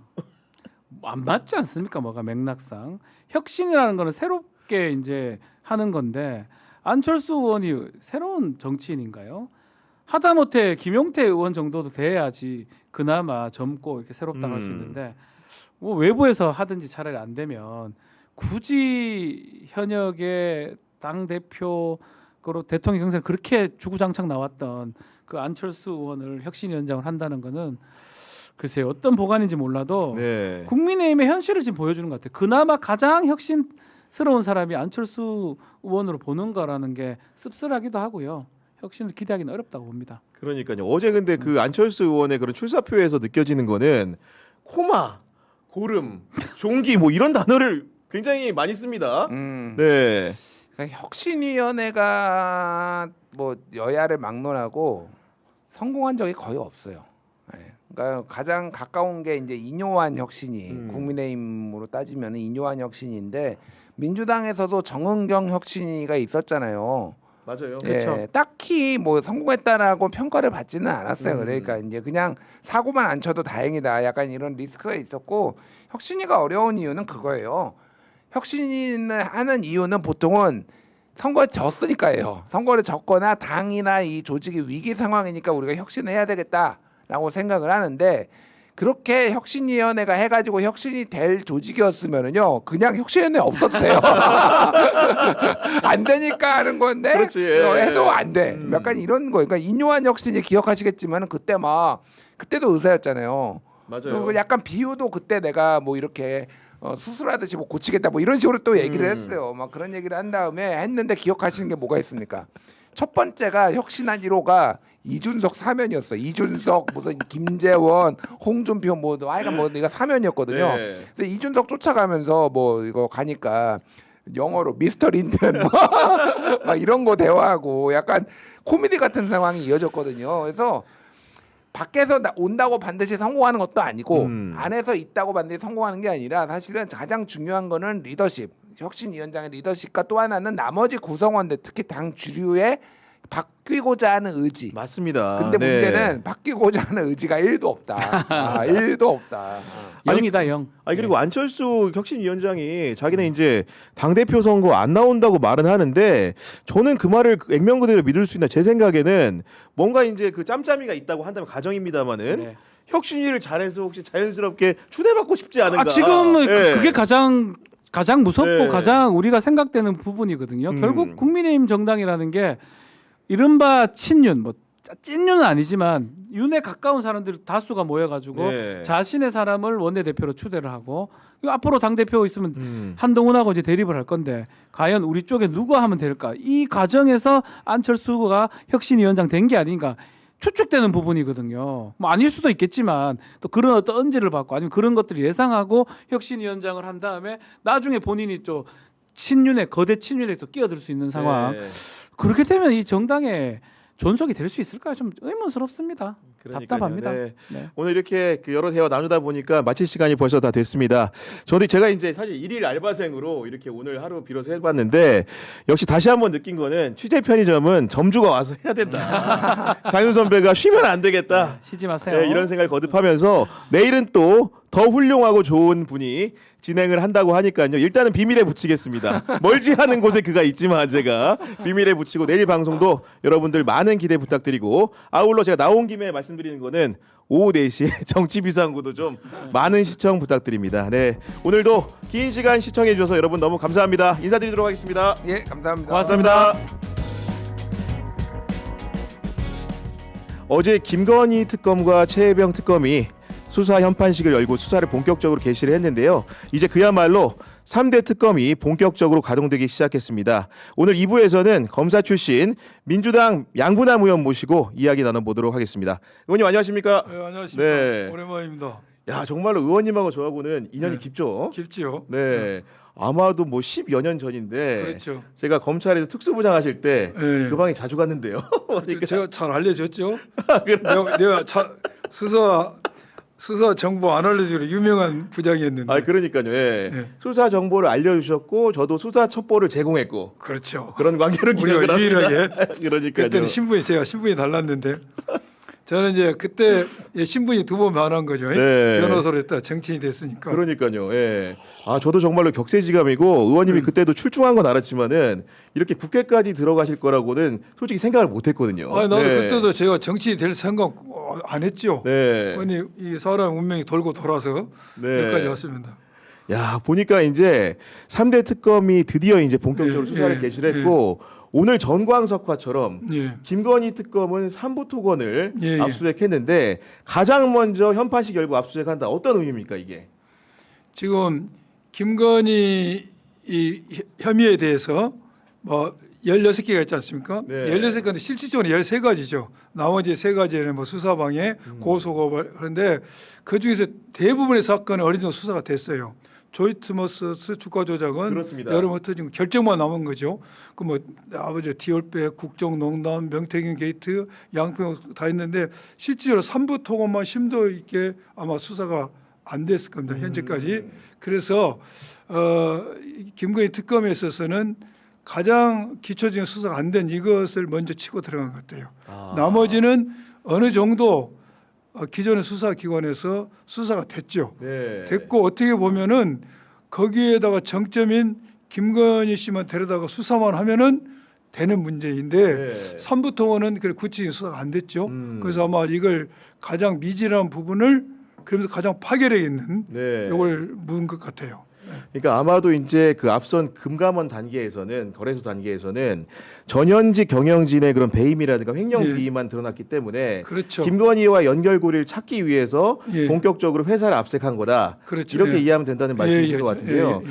기본적으로 아까 말씀하신 것처럼 16가지 의혹 중에서 상당수는 예. 검찰이라든가 공수처 단계 수사가 된 것들인데 그렇죠. 예. 그러면 저희가 생각했을 때는 야 김건희만 먼저 부르면 되는 게 아닌가 예, 예. 이렇게 생각을 하고 있는데 소환 조사도 굉장히 예. 속도를 낼 거라고 전망을 하십니까? 그렇죠. 네. 예. 이 삼부통은 오늘 압수수색했으니까 이 부분에 이제 뭔가 기초적인 작업이 되고 나면은 김건희 씨에 대해서는 뭐 즉시 소환하겠죠. 또 소환해야 되고 지금 네. 지금 검찰에서도 명태균 게이트 관련해서 작년 10월이죠. 10월이고 네. 11월에 이미 녹취 파일까지 나왔지 않습니까? 그렇습니다. 녹취 파일까지 나왔어요.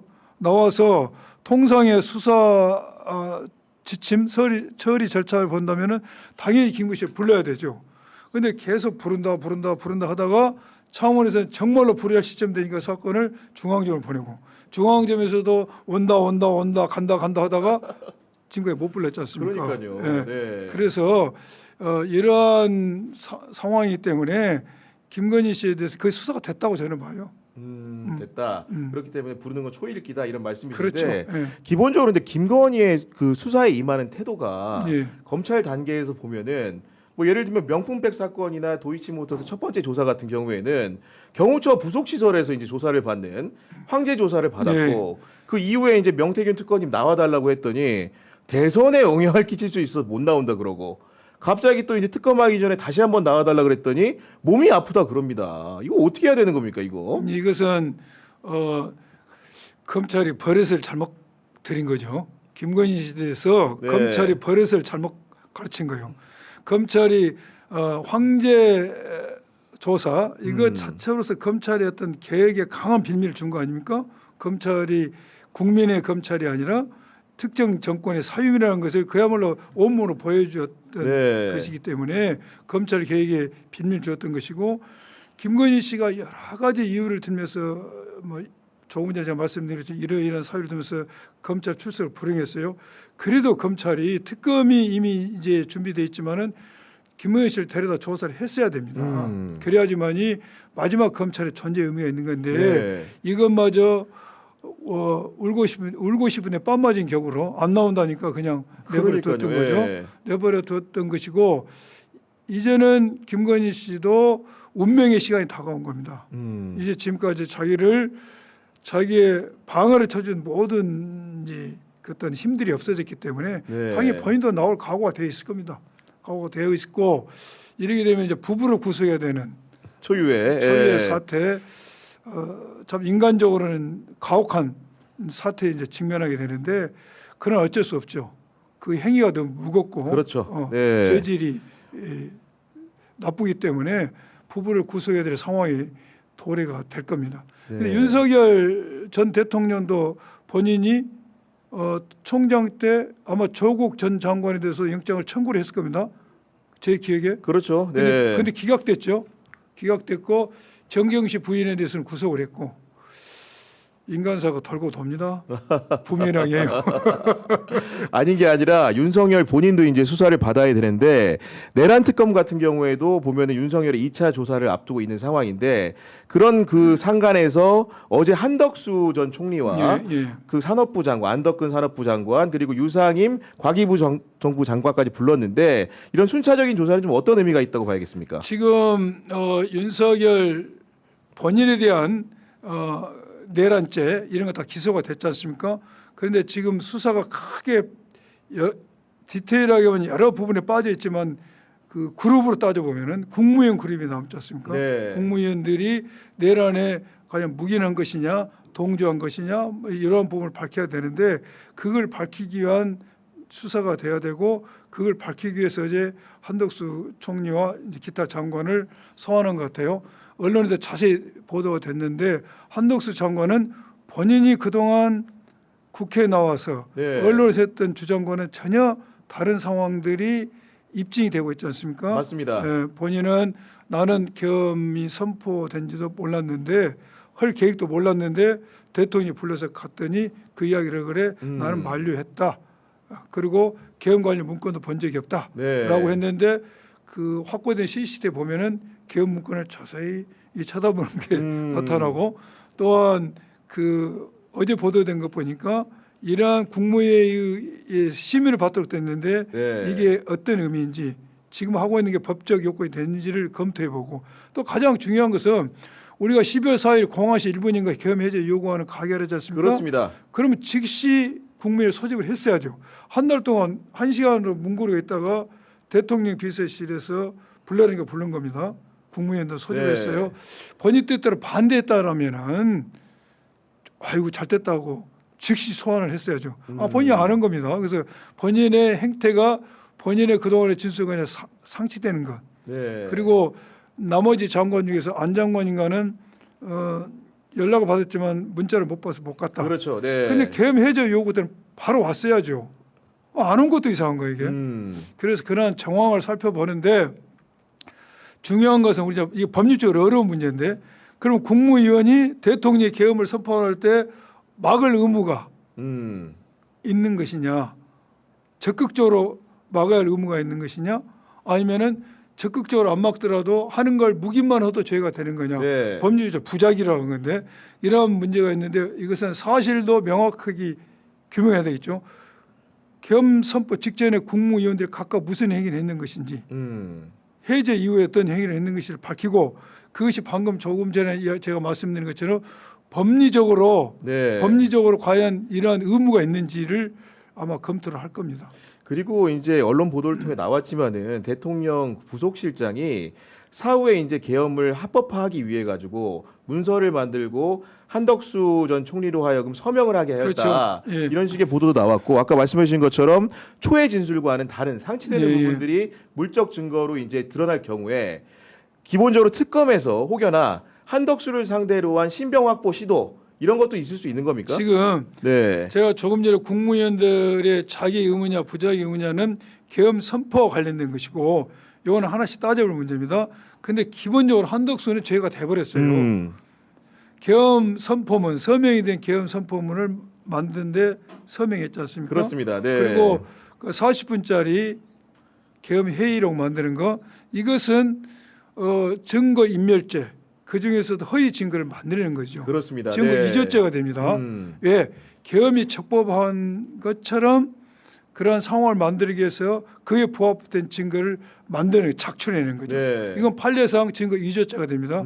증거를 서로 만들어내는 거예요. 네. 그래서 이것은 똑들이 죄가 되고 네. 죄가 되는 겁니다. 뒤에 파기를 했다 할지라도 죄가 되고 그렇기 때문에 한덕수 총리는 내란의 동조 여부는 더 따져볼 문제가 있다 치더라도 네. 기본적으로 요 문건을 만드는데 동조한 것은 증거 위조죄다. 아. 이것만 갖고도 사법 처리가 가능하고 네.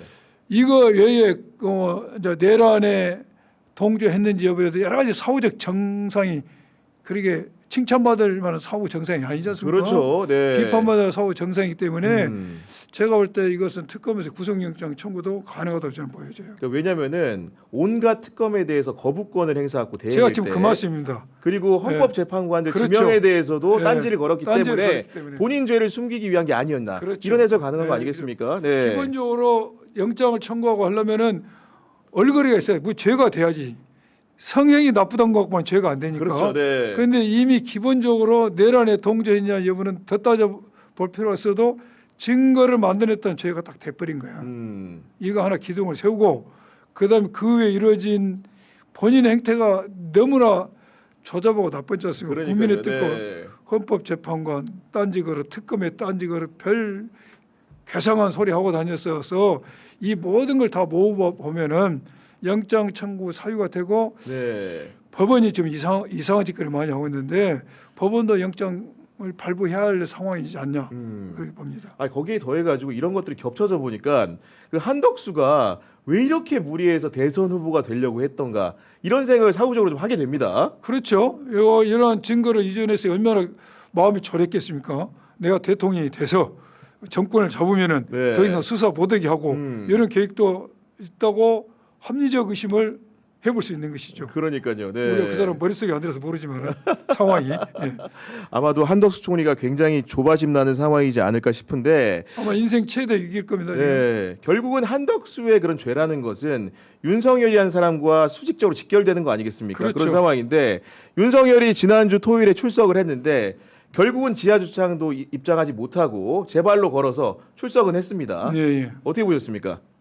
출석을 했는데 조사를 15시간을 검찰청에 있었는데 네. 조사 받은 시간은 5시간에 불과하지 않습니까? 그렇죠. 네. 3시간 반은 조사관 교체해달라고 이야기하고 그때 쓰고 3시간은 조사 열람원에 쓰고 나머지 이제 밥 먹다가 시간을 보낸 것 네. 같은데 조사관 교체 요구에 대해서는 여러 가지 말이 있지 않습니까? 여러 가지 말이 있는데 저는 근본적으로 일부 언론을 보니까 그 이야기도 있더라고요. 조사를 받다가 결정이 증거 제시를 받았을 것이다. 그러니까 네. 그래서 거기서 당혹해가지고 답변을 못한 윤석열이 조사를 거부했을 중지했다. 것이다. 예. 저는 그렇게 추론을 하지 않습니다. 아 아닙니까? 그렇게 네. 추론하지 않고 윤석열이 처음에 조사 받으러 때 특검과 약속을 했다는 거 아닙니까? 그렇죠. 두 파트로 조사를 한다. 첫 파트는 경찰이 업무의 연속성, 지속성을 위해서 체포영장 저지한 부분과 네. 서버 삭제 지시한 부분을 하고 그렇습니다. 오후에는 이런 국무에 관련 부분은 검사하기로 약속을 하고 본인이 와서 조사를 받은 것이죠. 본인이 1시간 동안 조사를 받다가 갑자기 조사를 이제 거부를 했는데 변호사들이 이 사람 조사한 경찰관이 체포영장 집행원에 왔던 가해자다. 오. 가해자가 피해자를 조사하면 되냐 네. 이런 프레임을 주장을 하고 했는데 제 배경에는 제가 생각하기에는 그 자존감 아 경찰관한테 조사받을 그렇죠. 수 없다. 내가 검찰총장까지 했는데. 검찰총장까지 했는데 네. 내가 조사받다 보니까 이거 너무 체면이 구긴다는 생각이 있을 것 같아요. 네. 그것 때문에 거절했을 것 같고 무슨 결정적인 증거가 있겠어요? 그러나 결정적인 증거가 있으면 체포영장 청구할 때 이미 넣겠지. 이미 넣겠지. 체포영장 청구하고 사이가 하루 이틀만 안 되는데 무슨 증거를 더 발견했겠습니까? 오히려 결정적인 증거가 나타나서 조사를 회피했다? 할 수 있죠. 어떻게 보면 자기 방어권 행사하기 위해서. 그렇죠. 그러나 네. 조사 교체 요구를 하면 안 되죠. 음. 진술 거부를 했어야 되죠. 제가 볼 때는 그것보다는 조사받다 보니까 본인이 자존감이 구겼을 것 같아요. 그래서 아직도 본인의 뇌에는 아직도 총장이다. 그러니까요.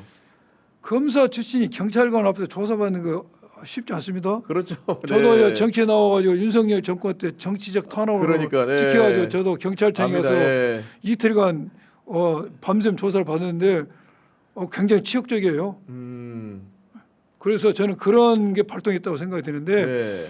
적절치 않죠. 죄를 지었으면은 조사한 사람이 검사든 경찰관이든 억울한 점 있으면은 변소를 하면 되는 거죠. 변소해야 되는 네. 것이죠. 물론 본인이 자존감이 상했다 해서 그런다는 것은 총장의 마인드 법치주의를 저러니까 법치주의를 훼손했구나.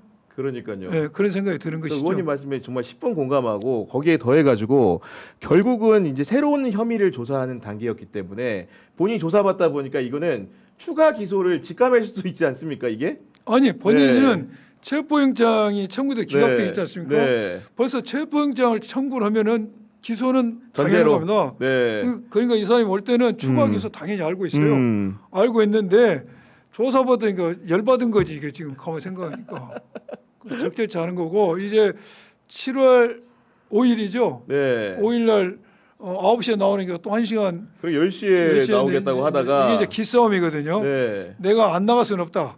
이번에 안 나오면 체포영장이 발부되니까. 네. 그러나 네가 시킨 대로 꼭 안 해. 1시간 미뤄다니 이게 또 자존심에 그러니까 발로죠. 네. 근데 조은석 특검이 이제 거절했어요. 음. 거절하고 거절했는데 뭐 10분 내 20분 그러니까 지각할 수 있다고. 지각할 수 있는데 그게 아마 봐줄 수 있겠죠. 근데 이번에는 아마 100% 출석을 할 겁니다. 안 오면 체포영장이 발부되죠. 그러니까요. 본인이 특검 출석에 성실 음악이라는 조건으로 영장이 기각됐기 때문에 이번에 나옵니다. 네. 나오고 안 나오면 조특검은 체포영장 청구하고 그러니까요. 발부되면 48시간에 구속영장 청구하겠죠. 그래서 그런 이번에 나오면은 조사하고 제가 볼 때는 7월 한 둘째 주는 영장을 청구할 겁니다. 아니 근데 정말 저는 윤석열의 이율배반이라고 느끼는 게 저도 검사 시절에 그의 모습을 봤기 때문인 건데 예전 2006년인가요? 대검 중수부 때 유이완 론스타코리아 그 대표인가 이분한테는 구속영장 본인 4번 치지 않았습니까 이게? 예. 그렇게까지 집요하게 수사하던 사람인데 정작 자기가 피의자가 돼서 출석하라고 했더니 소환조차 이렇게 힘들게 응하는 게 너무 이해가 안 가거든요. 이게 윤석열이 검사 시절에 총장 시절에 보여준 행태하고 대통령이 돼서 지금까지 보여준 행태는 너무 이율배반적이죠. 본인이 수사를 했다면은 조성원 교체한 사람 그 즉시 긴급 체포했을 겁니다. 그러니까 그날 구속영장 청구했을 겁니다. 정말 그런 모습들이 내가 너 같이 근무해 했을 때는 이런 걸 못 봤어요. 네. 사람이 좀 무도하다, 그러니까요. 무대보다 이걸 네. 느꼈지만은 이렇게 이율배반적인 걸 보고 많이 실망할 수밖에 없는 상황이죠. 그리고 윤석열의 범죄 혐의를 구중하기 위한 그 내란 특검의 노력들이 다각도로 진행되고 있는 것 같은데 오늘 방금 전에 속보 나왔지만은 김주현 전 그 대통령실 민정수석도 소환의 조사 중이라고 하는데 김주현 전 수석의 그런 그 소환 이유 같은 경우에도 다각적일 것 같습니다 지금. 다각적이죠. 네. 지금 우리가 언론에 보도된 것만 보도 제일 처음에 보도된 것보다 안가해동할 때 김주현 민정수석이 있었지 않습니까? 네. 그럼 김주현 민정수석이 안가해동에서 뭘 했는지 안가해동의 성격에 대해서도 많은 사람들은 2차 계엄, 3차 계엄을 준비한 법률적 검토 내지 이 계엄 수사가 이루어질 때 어떻게 방어할 것인가, 네. 어느새 자를 것인가 했을 거라고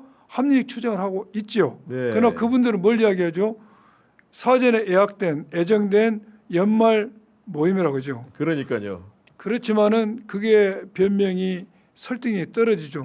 설사 사전에 예정된 연말 모임이라 할지라도 그 유중한 시국에 그걸 하겠습니까? 그러니까요. 예. 했어도 취소해야 되죠. 네. 그리고 그 법무비서관이 거기 동참을 왜 하죠. 갑니까 거기에? 거기에 예. 대해서도 법무비서관이 이렇게 사전에 예약된 4인방의 송년 모임을 하면은 나이도 어리고 직급도 왜 갑니까? 낄 수가 없죠 그걸 원래는. 어떻게 합니까? 네. 그 본인은 거기에 사직서 내려갔다는데 사직서를 송년회인데 가서 됩니까? 그래서 이것은 합리적이 않다. 네. 변명이 뭔가 모종의 후속 계엄 내지 계엄의 사후 조치와 관련 모임에서 그런 네. 당한 의심을 가지고 있는데 그걸 구중하기 위해서 아마 부른 것 같고 또 하나는 그 강희구 부수실장이 회의록과 그렇죠. 서명 계엄 선포문을 작출 거짓을 만드는 배경이 김재현의 코멘트에서 만들어내지 그렇습니다. 않습니까? 네. 그래서 왜 그런 코멘트를 했는지 이 코멘트가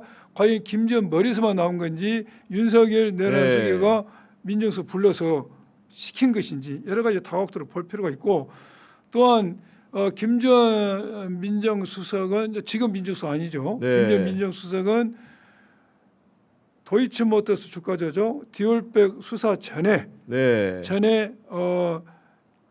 통화를 했으니까 검찰하고 맞습니다. 검찰하고 네. 통화를 하고 한참 통화를 한 후에 그리고 나서 조사가 황제 조사로 전환이 되지 않습니까? 거기에 어떻게 관여가 됐는지가 네. 필요하죠. 또한 명태균 게이트가 터지고 나서 총장하고 통화를 하죠. 통화하고 나서 중앙지검에 고발됐던 네. 명태균 사건이 창원지검으로 이송이 되지 않습니까? 그리고 또 하나는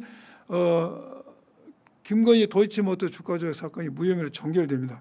그래서 김전 수석은 내란 특검, 김건희 특검 모두 다 관련돼 있죠. 돼 있죠. 네. 예. 양 특검이 다 돼 있는데 아까 한덕수의 혐의에 대해서 그 서명 날인한 행위가 증거 위조에 해당한다고 했는데 만약에 그게 개선상 부속실장 위에 타고 민정수석이 다 있다고 한다면 공범이 되는 거죠. 지시한 혐의에 대해서 공범 관계가 공범이 성립하는 되는 거죠. 그것도 윤석열의 또 죄로 이어지는 추가적인 추가적인 그런 상황이라고 이해가 되는 것이고 우리 옛날 얘기지만 지금 내란 특검이 내란 특검이 어떤 형식으로 이제 구속영장을 청구할지 모르겠는데 지금까지 수사된 거 모든 걸 합쳐서 청구할지 단계별로 할지도 모르겠는데 작전상 효율적으로 따져보면 단계별로 해야 되겠지. 단계별로 하나씩.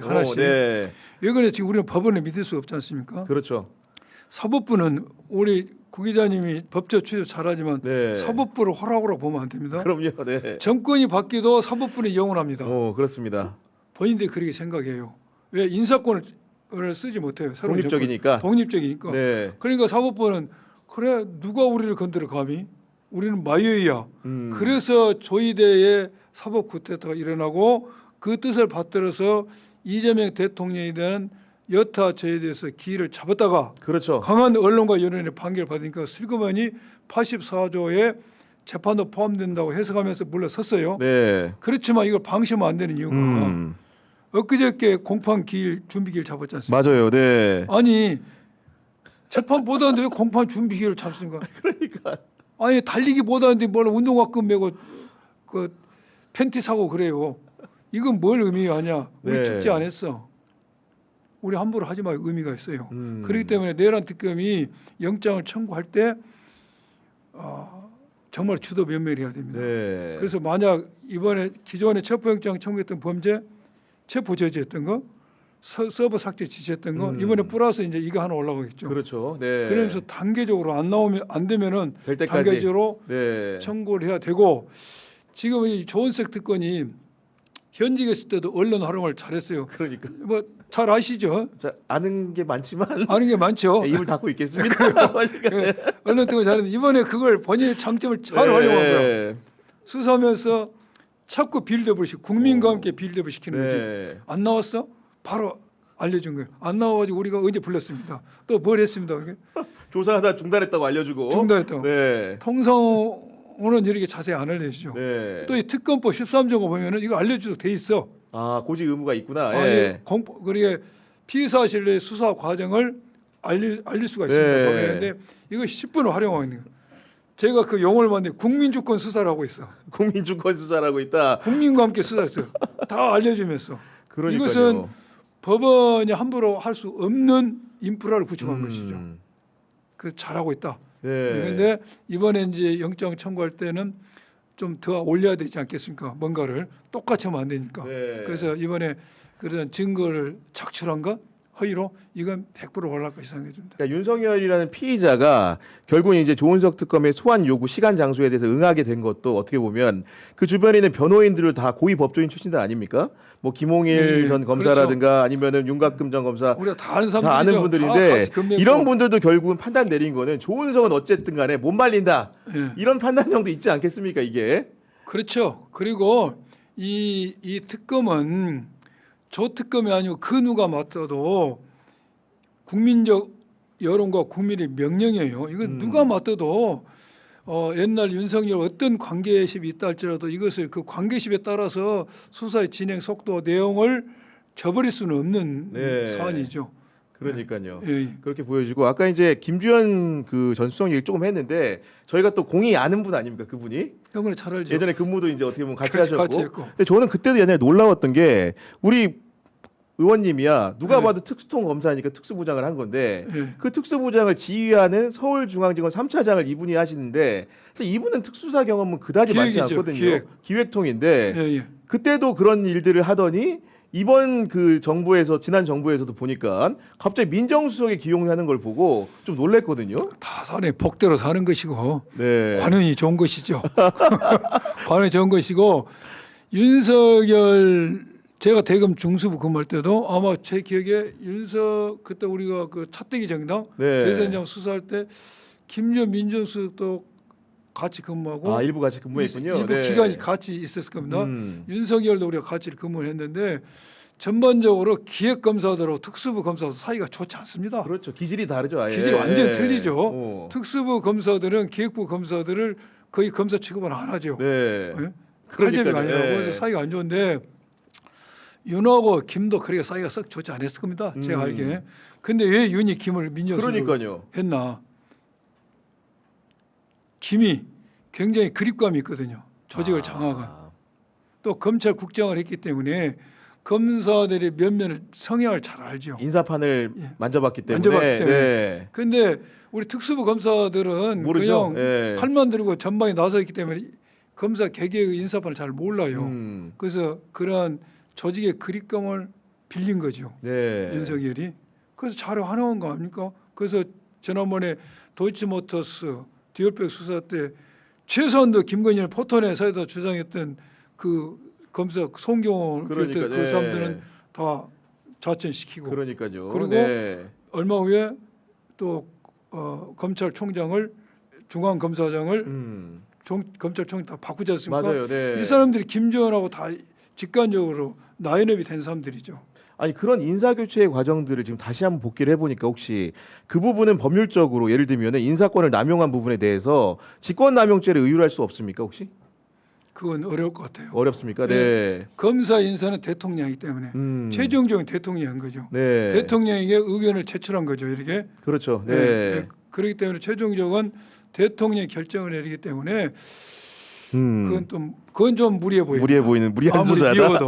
그런데 아니 그것까지 안 가더라도 네. 조금 전에 제가 이야기한 대로 증거 위조 부분에 관여가 돼 있다라면은 형사처벌을 피할 수 없다. 피할 수 없죠. 네. 그리고 직권남용을 굳이 간다면은 인사판 직권남용 문제가 아니라 디올백 주가 조작 황제 조사에 검찰은 그렇게 하고 싶지 않았는데 예를 들어서 입장을. 민정수석이 그렇게 해라 했다면 직권남용이 그러니까요. 될 소지도 있고 또 명태균 게이트에서도 아니 총장은 나는 중앙지검에 시키고 싶었는데 보내 해서 보냈다든지 네. 아니 나는 도이치모터 주가 조작 기소하고 싶었는데 무혐의라고 했다든지 예를 들면은 그렇죠.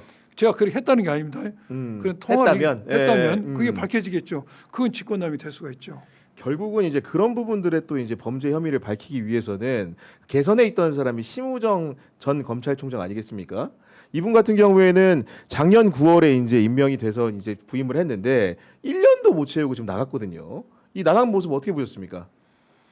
심우정 총장은 나갈 수밖에 없어. 나갈 수밖에 없고 지금 나가는 게 본인이 가장 베스트 시기를 고른 것이죠. 지금 장관과 민정수석 차관이 다 나이범이 됐습니다. 네. 어찌됐든 민정수석과 차관도 검찰 개혁을 다 하겠다고 약속한 상황입니다. 그런데 총장은 본인이 안 나가면 해직할 수가 없지 않습니까? 그렇죠. 임기가 보장이 되기 때문에. 그런데 본인은 지금 검찰 개혁에 정반대의 행태를 지금까지 보여왔고 또 앞으로도 그렇게 할 거 아닙니까? 그래서 자기가 있을 명분이 없죠. 그래서 나가야 되고 어제 나가면서 여러 가지 사직의 변을 이야기했는데 구구절절 좋은 말이에요. 구구절절 좋은 말인데 왜 그 좋은 말을 하면서 실상은 검찰권을 이 정권의 전유물로 만들었냐. 그리고 마지막에는 이 검찰을 가지고 내란의 정국으로 같이 들어간 겁니다. 네. 검찰을 침몰시킨 장본인이죠. 그래서 이 신부정 총장은 사직을 했지만은 결국 수사를 받아야 할 상황이죠. 그러니까요. 네. 지금 검찰이 내란 관여 의혹을 강하게 받고 있지 않습니까?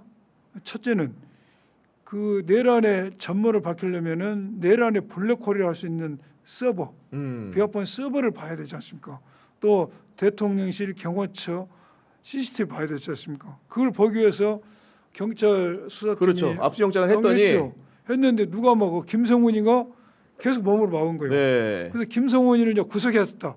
생각 문지기 김성훈을 제거하고 압수수색하려고 한 것이죠. 김성훈에 대해서 구속영장을 3번이나 청구했는데 검찰이 기각합니다. 기각 사유가 기각을 영 기각이야. 맞아요. 네. 합리적이지 않아요. 결국 또 법원이 기각을 하죠. 그런데 그 전 단계에서 검찰이 기각한 거 이것에 대해서도 총장이 결국 책임이 있는 겁니다. 네. 그리고 두 번째로는 윤석열에 대해서 그 구속기간 연장이 되지 않았을 때 즉시 기소를 했어야죠. 이것을 전국 검사장 모아놓고 회의 붙일 일입니까 그게? 회의 붙일 일입니까? 지기현이가 네. 시간으로 계산할 수 있는 인프라를 구축해 준 거예요. 그리고 구속 취소될 때 석방지게 뿌리고 네. 또 그들을 쓰던 여러 가지 뭐 대검의 과장이 방첩소에 전화하고 이런 부분들에 대해서 본인이 결코 내려놓아서 자유롭지 않은 상황이죠. 끝으로 하나만 좀 여쭈면은 사실은 이번에 그 초두에 진행된 그 검찰 고위간부 일부 인사를 보고 사실은 그 민주당 지지자들이라든가 그 여권에 있는 분들이 약간 불안하다 이런 식의 심경을 표현하는 경우가 많은데 검찰을 잘 아시니까 좀 설명 좀 한번 부탁드립니다. 제가 이 부분에 대해서 많은 지지자들이 저한테 문자가 옵니다. 너 뭐 하고 있냐? 막지 않고 뭐 하고 있냐? 막지 않고 뭐 하냐? 또 네. 빨리 방송에서 비판 안 하고 뭐 하고 있냐? 이야기를 해요. 근데 제가 객관적으로 이야기했을 때 이번 인사를 하면서 저는 3가지 요소를 중요히 봤을 것이다.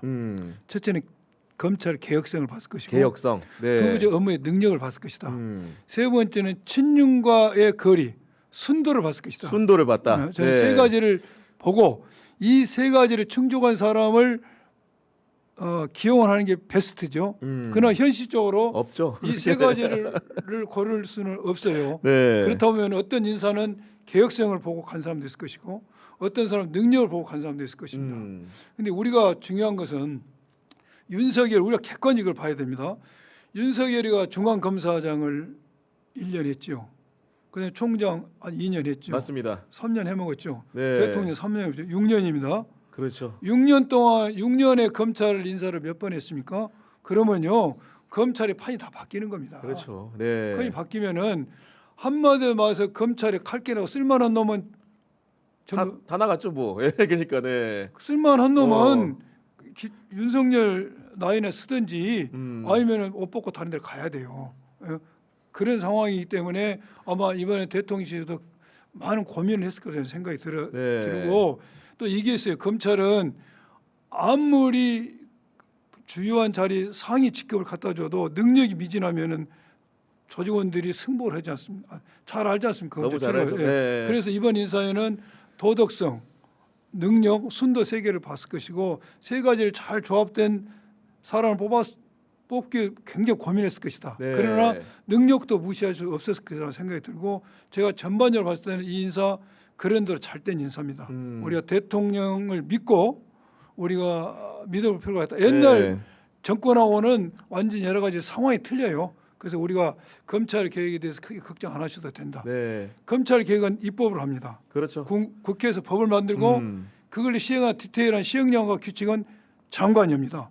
그런데 장관 내정자 뭐 검찰에게 의심할 여지가 없지 않습니까? 맞습니다. 네. 그래서 믿어 보시기를 바랍니다. 알겠습니다. 지금까지 민주당 양부남 의원과 함께했습니다. 긴 시간 함께해 주셔서 감사합니다. 다음에 또 뵙도록 하겠습니다. 예, 감사합니다. 예.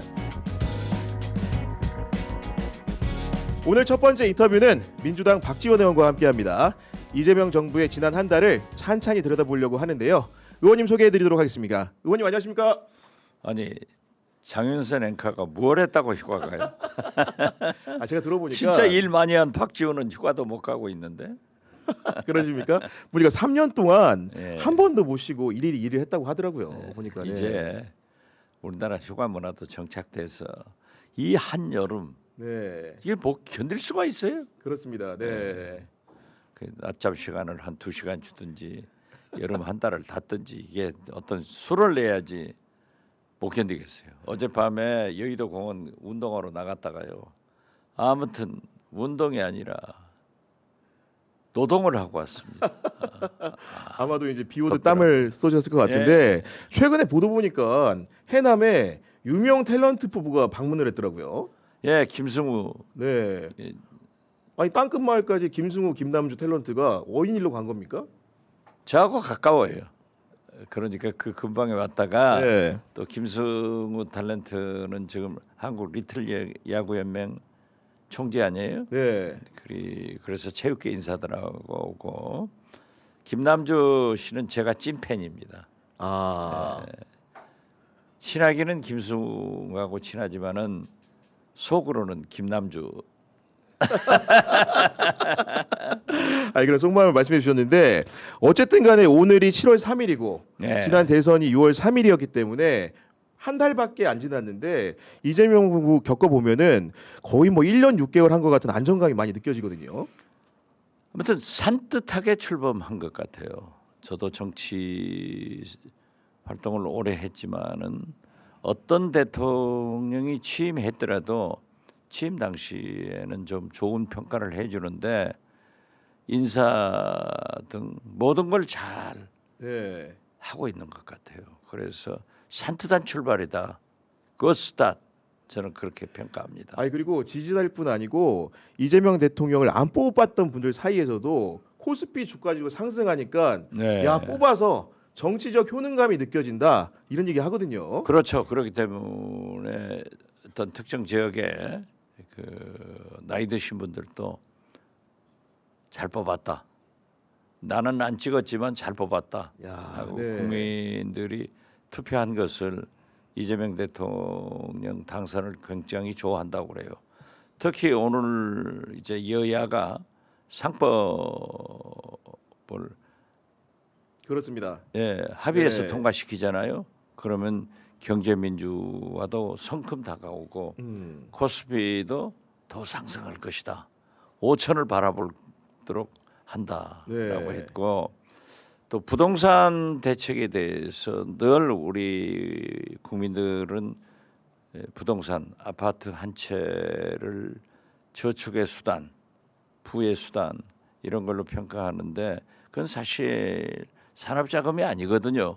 그렇습니다. 그러니까 그러한 투자를 주식시장으로 인도를 하자 하는 것은 아주 좋은 방향을 제시했다고 생각합니다. 네.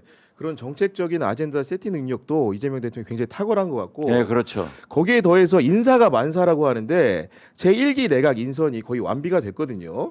지금 현재 국토교통부 장관하고 문화체육부 장관이 결정되지 않았는데 네. 지금까지 장관 인사도 상당히 호평이고 좋은 분들이 됐어요. 어떻게 됐든 아주 좋은 출발을 했다. 꼭 이 속도대로 좀 계속 5년을 나가줬으면 좋겠다 이런 네. 생각 같습니다. 그러니까 문체부 장관을 겪어보신 분으로서 사실은 우리 K컬처를 대표하는 장관 굉장히 중요한 자리인데 좀 어떤 분이 돼야 된다고 생각을 하십니까? 적임자는 저죠. 다시 한번 어게인 박지원. 예. 아니 제가 웃으려고 그랬는데 지금 문체부 장관들 청문회 하면서 국회에서 역대 문체부 장관 중에서 제일 잘한 사람이 누구냐 네. 하면은 대개 박지원을 꼽더라고요. 그런데 어떻게 됐든 문화예술계 분들은 김대중 대통령의 문화정책 지원은 하고 간섭은 하지 않으면은 창작력이 나오는 거예요. 그래서 윤석열 3년간 보세요. 1,000만 이상 관객 드는 영화 한 편 안 나왔어요. 그러니까요. 네. 모든 게 다 침체됐잖아요. 네. 우리 국민성이 우리 민족성이 신만 나면은 흥만 나면은 확 퍼지는 창조력이 나오기 때문에 네. 문화예술은 진짜 중요하지만은 한편 이것을 산업화하는데 제가 장관할 때도 문화산업국이 있었습니다만은 더 이제 촉진해야 되니까 좋은 분이 했으면 좋겠어요. 네.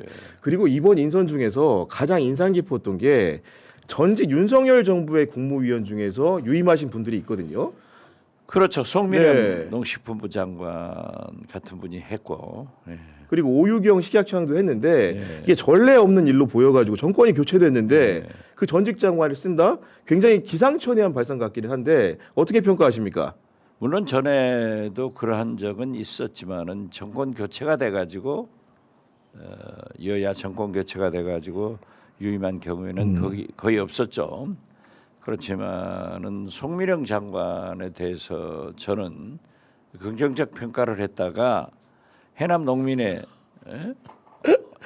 이무진 회장 등 농민단체에서 혼나게 비난을 받았어요. 네. 그렇지만 제가 볼 때 윤석열 정부에서 농림장관을 하면서도 근본적으로 윤석열 정부는 특히 대통령은 농어민에 대한 서민에 대한 애정이 없었어요.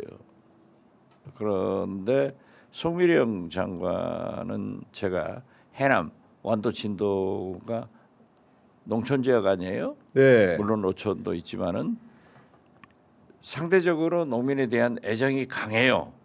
그리고 작년도에 기후 변화로 변멸구 피해가 엄청나게 컸는데 제가 해남으로 초청을 해서 같이 둘러보고 그 변멸구 피해를 최초로 농업재해 지역으로 선포를 해줬다고요. 네. 그래서 변멸구 피해를 받은 농민들이 약 10억 보상을 받았고 정부로부터 네. 해남이 배추가 유명한데 작년도에 그 배추 수입을 제한하면서 그 농민들의 이익 보호를 해주니까 작년도에 해남 배추가 완판되고 돈을 많이 벌었어요. 오. 해남이 전국 배추의 30%를 공급하고 금액으로 약 3,500억 매출을 올리는데 그게 잘 돼가지고 해남 배추 농가에서는 저를 배추 대통령이라고 합니다. 이런 것도 금년에도 봄 배추에서 꽃대가 나오니까 이것도 농업체로 인정해가지고 5억 4천만 원을 농민들한테 배상했단 말이에요. 실제로 10억, 5억 이것은 국가 예산으로 보면 아주 작은 액수이지만은 농민들로서는 그렇죠. 굉장히 큰 네. 보상을 받은 거예요. 그리고 자기들이 참 자식처럼 생산한 그러한 변화, 배추나 이런 것에 대해서 정부가 있다 하고 배상해 주는 것을 높이 평가를 해서 네. 저는 잘했다 했다가 오. 그냥 문매를 맞고 지금은 대개 농민 단체에서도 문제가 있는 것은 송미령 장관이 네. 농업사법, 양곡관리법, 농업재해법 이것을 반대를 했었어요. 그렇지만 그것은 윤석열 대통령 정부에서 반대를 하니까 반대를 했는데 이번에 그러한 것은 쌀 생산을 줄이면서 네. 그러한 법을 다 찬성하기 때문에 이제는 좀 진정됐다 네. 이렇게 보고 좋은 일을 하는 그런 장관들은 유임해서 계속 함께하는 것도 좋다 저는 그렇게 봅니다. 저는 말씀 듣고 놀란 게 전임 정부의 장관일 때 쉽게 얘기해서 그때 어떻게 보면 제1야당의 최고 중진 의원의 지역구에 그런 병충해 피해에 대해서 지원을 해줬다 전격적으로. 굉장히 높이 거의 살만한 행동 해남까지 같은데요. 갔죠. 그러니까요. 네. 해남까지 갔죠. 예. 그럼 굉장히 높이 살만한 행동인 것 같고 여하간 이제 청문회를 거쳐야 되는 분들이 있는 거고 국회에서 청문회가 속속 열릴 텐데 그렇죠. 이번에 전원 다 통과 기대하십니까? 저는 다 통과될 거예요. 지금 현재 특별한 문제를 제기하는 게 없잖아요. 김민석 총리 후보자도 오늘 사실은 우리 민주당에서는 30일 날 하자라고 네. 했는데 우원식 국회의장께서 야당에서 좀 문제 제기를 하니까 좀 더 얘기해봐라. 그런데 오늘 통과시킬 거예요. 네, 오늘 오후 2시에 예. 국회 본회의가 열릴 예정인 건데 네. 여간 그 과정에서 우당탕탕이 좀 많았는데 최근에는 그 나경원 의원을 위시한 국민의 의원들이 롯데앤더홀에서 숙식 농성을 합니다. 그러니까 나경원 의원은 지금 그런 투쟁을 하려면은 윤석열을 향해서 계엄 내란 일으키지 말라고 투쟁을 했어야지. 그건 찬성을 하고 이 엉뚱한 일을 하기 때문에 저는 나경원 의원이 물론 피해를 본 것도 많아요. 서울시장도 그렇고 당 대표도 그렇고 참 나경원 의원 억울한 점도 있는데 그 억울함을 윤석열을 향해서 정리를 하자 이렇게 정의롭게 사용하지 않고 김민석 총리를 향해서 뭐 에어컨이 들어오지 않는다 어쩐다 이런 얘기를 하는 것은 당 대표 경선 출마를 위해서 네. 포석 활동을 하고 있다. 오히려 저는 당 대표를 나오려면은 차라리 안철수 비대위원장처럼 이분은 처음부터 내란, 그렇죠. 네. 계엄 반대, 그렇습니다. 확실한 이번에 처음으로 안철수 정치에 자기 소신을 그렇게 폈는데 비대위원장 되더라고요. 이렇게 해야지. 나경원 의원은 지금도 따라다니는 거 아니에요? 그래서 저는 참 잘못하고 네. 있다 이렇게 평가합니다. 그러니까 안철수 의원은 이번에 그러니까 국민의힘 혁신위원장이 됐고 더해서 말씀드리면은 저는 민주당 의원들이 정치적으로 단수가 좀 더 높다고 느끼는 게 이번에 나경원 농성장에 김민석 후보자 들르죠. 네, 간식하지 말라 그러죠. 김병희 원내대표 들러가지고 에어컨 틀어주겠다고 합니다. 이게 네. 지는 거 아닙니까 국민의힘이? 아니 글쎄 그러니까 그러한 현장을 방문해서 설득하려고 하는 것은 여당이 진일보한 자세다. 과거에는 그러면 뭐 알아서 해라 하고 그냥 볕장을 냈지만은 지금은 협치를 위해서 그러한 노력을 하고 있기 때문에 오늘 상법도 여야 합의 처리가 되지 않느냐 저는 진전이라고 봅니다. 네. 그리고 이제 화제를 좀 전환해가지고 그 남북에 있는 맞닿아 있는 접경 지역 얘기를 안 할 수가 없는데 우리가 대북 방송 중단하니까 북한도 대남 방송 중단으로 화답을 했습니다. 아 그렇죠. 네. 저는요 지금 이 트럼프 대통령이 이란 핵시설을 공격했지 않습니까? 뭐 파기됐다 안 했다 이걸 문제가 되는 게 아니라 트럼프, 이스라엘 네타냐후 총리 이런 분들이 지금 이란과 계속 공격을 하고 있을 때 우리 한반도도 거의 비슷한 상황이란 말이에요. 그렇죠. 만약에 윤석열 지금도 대통령 한다고 하면은 나섰을 거예요. 아, 우리도 북한 한번 공격하자 이런 소리 했지 않았을까? 네. 이랬을 때 우리 한반도 긴장이 얼마나 고조되겠어요. 음. 그런데 하늘이 도와서 이재명 대통령이 집권해서 그렇게 확성기도 중단하니까 북한도 화답을 하고 있고 네. 또 대북 전단도 그러니까요. 하지 않겠다 하니까 북한도 우리가 안 보내면 안 보내요. 오늘 풍선 안 보냅니다. 네, 안 네. 보내요. 백해무익한 일인데 이러한 것들이 되면서 지금 긴장이 고조되지 않고 있는 것만도 이재명 정부의 대북 정책은 일단 산뜻하게 좋은 출발을 했다. 저는 그렇게 보고 있습니다. 아니 그리고 저는 이제 납북자 가족들의 마음을 이해하거든요. 그렇죠. 그런 분들이 대북 전단 날리려고 하니까 책임 있는 통일부 차관이 직접 가서 설득하는 모습 얼마나 그렇죠. 아름답습니까? 그렇죠. 이게. 네. 그렇기 때문에 그 납북자 가족들도 안 하겠다 이런 긍정적 신호를 내놓았는데 어떻게 됐든 지금 현재 제가 맨 먼저 방송에서 얘기를 했던 지금 10월 네. 초에 에이펙 회담에 트럼프 대통령이 한국에 오시잖아요. 그렇습니다. 이때 트럼프 대통령이 평양 거기에 캐파시티가 허용지 않으면은 문제인식으로 판문점에서 김정은 위원장을 만날 수 있다. 그때는 김정은 위원장이 탈북해서 우리 판문점으로 와서 자유집에서 트럼프 대통령, 문재인 대통령 3자가 회동을 하고 북미 정상회담을 했지만은 네. 이번에는 트럼프 대통령이 월북해서 네. 북측의 판문각에서 혹은 개성 호텔에서 북미 정상회담을 할 수 있지 않느냐 네. 이런 얘기를 수차 했는데 지금 미국에서도 그런 말이 나오더라고요. 그러니까 어떻게 됐든 지금 현재는 윤석열 정부 때 꽉 막혔던 북미 관계가 남북 관계가 서서히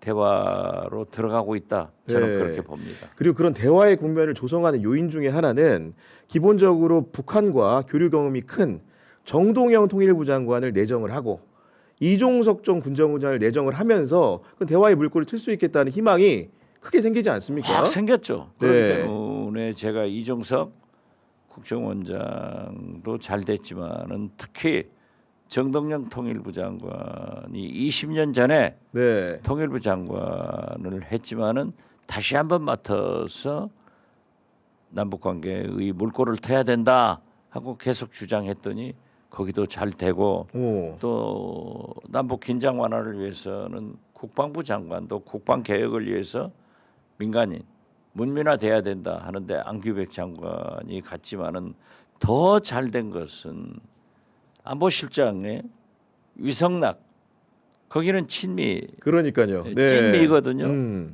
그렇기 때문에 우리는 한미 동맹의 근간에서부터 우리 외교는 출발하고 또 그런 의미에서 한미일 중국과 러시아의 협력이 필요하다 하는데 그런 일을 이종석 장관이나 정동영 통일부 장관이 누구보다도 잘할 사람이다. 그리고 한미 동맹 관계는 위성락 안보실장이 잘하기 때문에 아주 그 황금 최고의 뭐 트로이카 정도 되겠네요. 안보 네. 라인이 구성됐다. 저는 그렇게 봅니다. 아니 그리고 국정원장을 문재인 정부 때 지내셨기 때문에 혹시 이종석 원장이 연락해서 이것저것 좀 알려달라 이런 자문 좀 구해야 되는 거 아닙니까 지금? 만나기로 했습니다. 그래요? 아 조만간에 만나서 예, 예. 인수인계 좀 해주시고 이렇게. 아니 인수인계가 예. 아니라 서로 의견 교환을 해줘야죠. 저보다도 굉장히 전문가이고 오랫동안 통일부 장관도 했고 특히 이종석 장관은 대중 문제의 전문적인 연구를 한 학자이기 때문에 잘하실 거예요. 네. 그리고 이제 국제 정세 변화 속에서 오는 9월 3일이 중국의 전승절 80주년 기념식이 열리는데 중국 측에서 이재명 대통령 보고 와달라 이런 요청을 했는데 어떻게 좀 해야 되는 겁니까? 굉장히 신중한 결정을 이재명 대통령은 하셔야 된다 이렇게 생각합니다.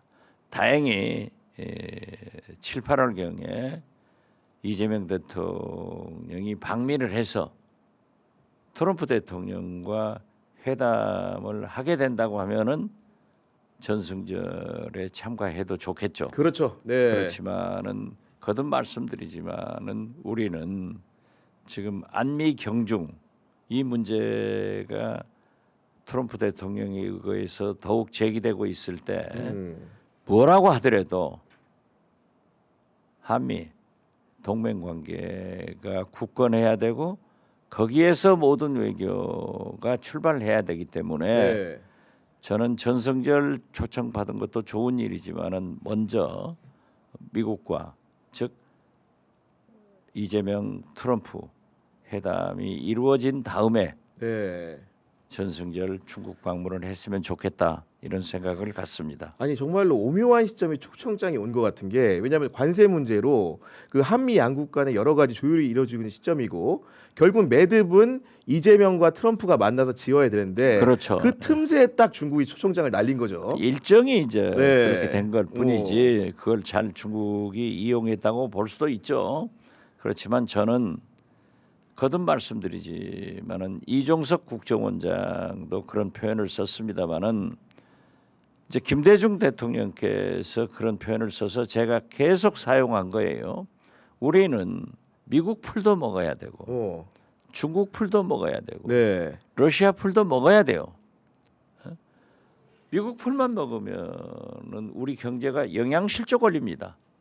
그러니까 이종석 국정원장도 청문회 때 이 풀도 먹고 저 풀도 먹어야지 안 먹을 수 없다 이런데 안미 경중에 딱 걸려 있단 말이에요. 그리고 트럼프가 강조하기 때문에 저는 무엇보다도 중요한 것은 한미 동맹을 굳건히 하면서 중국과 러시아도 협력하고 네. 특히 경제적인 교류 협력을 해야 된다 하기 때문에 좀 이상한 표현 같지만은 먼저 한미 정상회담을 하고 물리적으로 시간이 있잖아요. 그렇죠. 그 다음에 전승절도 가셨으면 좋겠다 이런 말씀을 드립니다. 물론 과거 박근혜 대통령이 전승절에 가신 적이 있어요. 그렇습니다. 그렇기 때문에 여러 가지 견해가 나오겠지만은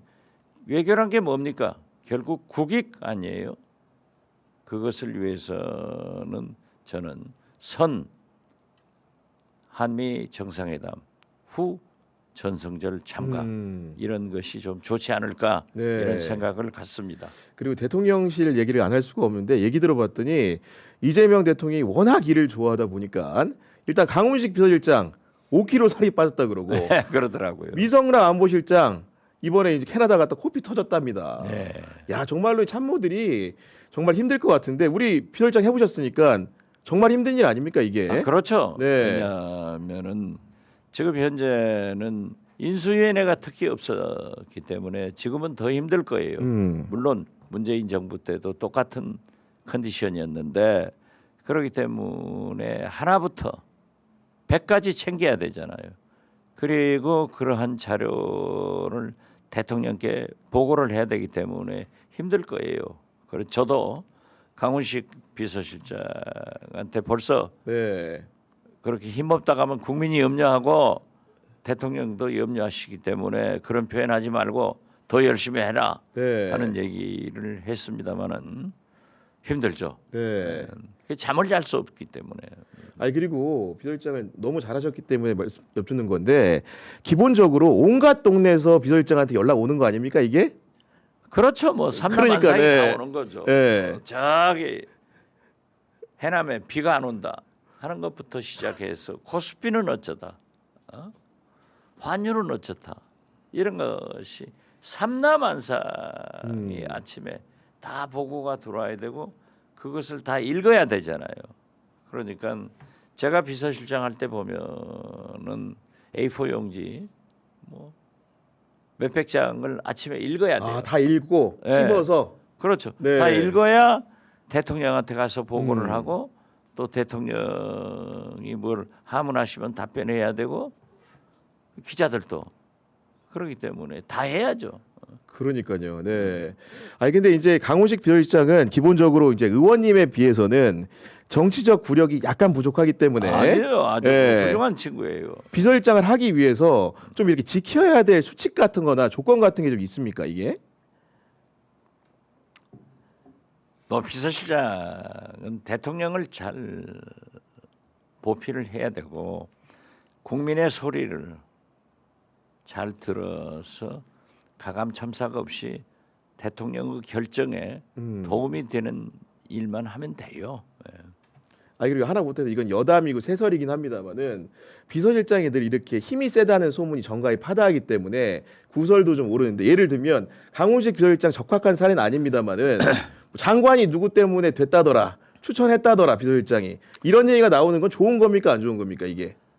그건 인사를 해보면은 인사는 자기가 포함되어야 좋은 인사고 개혁은 자기가 포함되지 않아야 좋은 개혁이에요.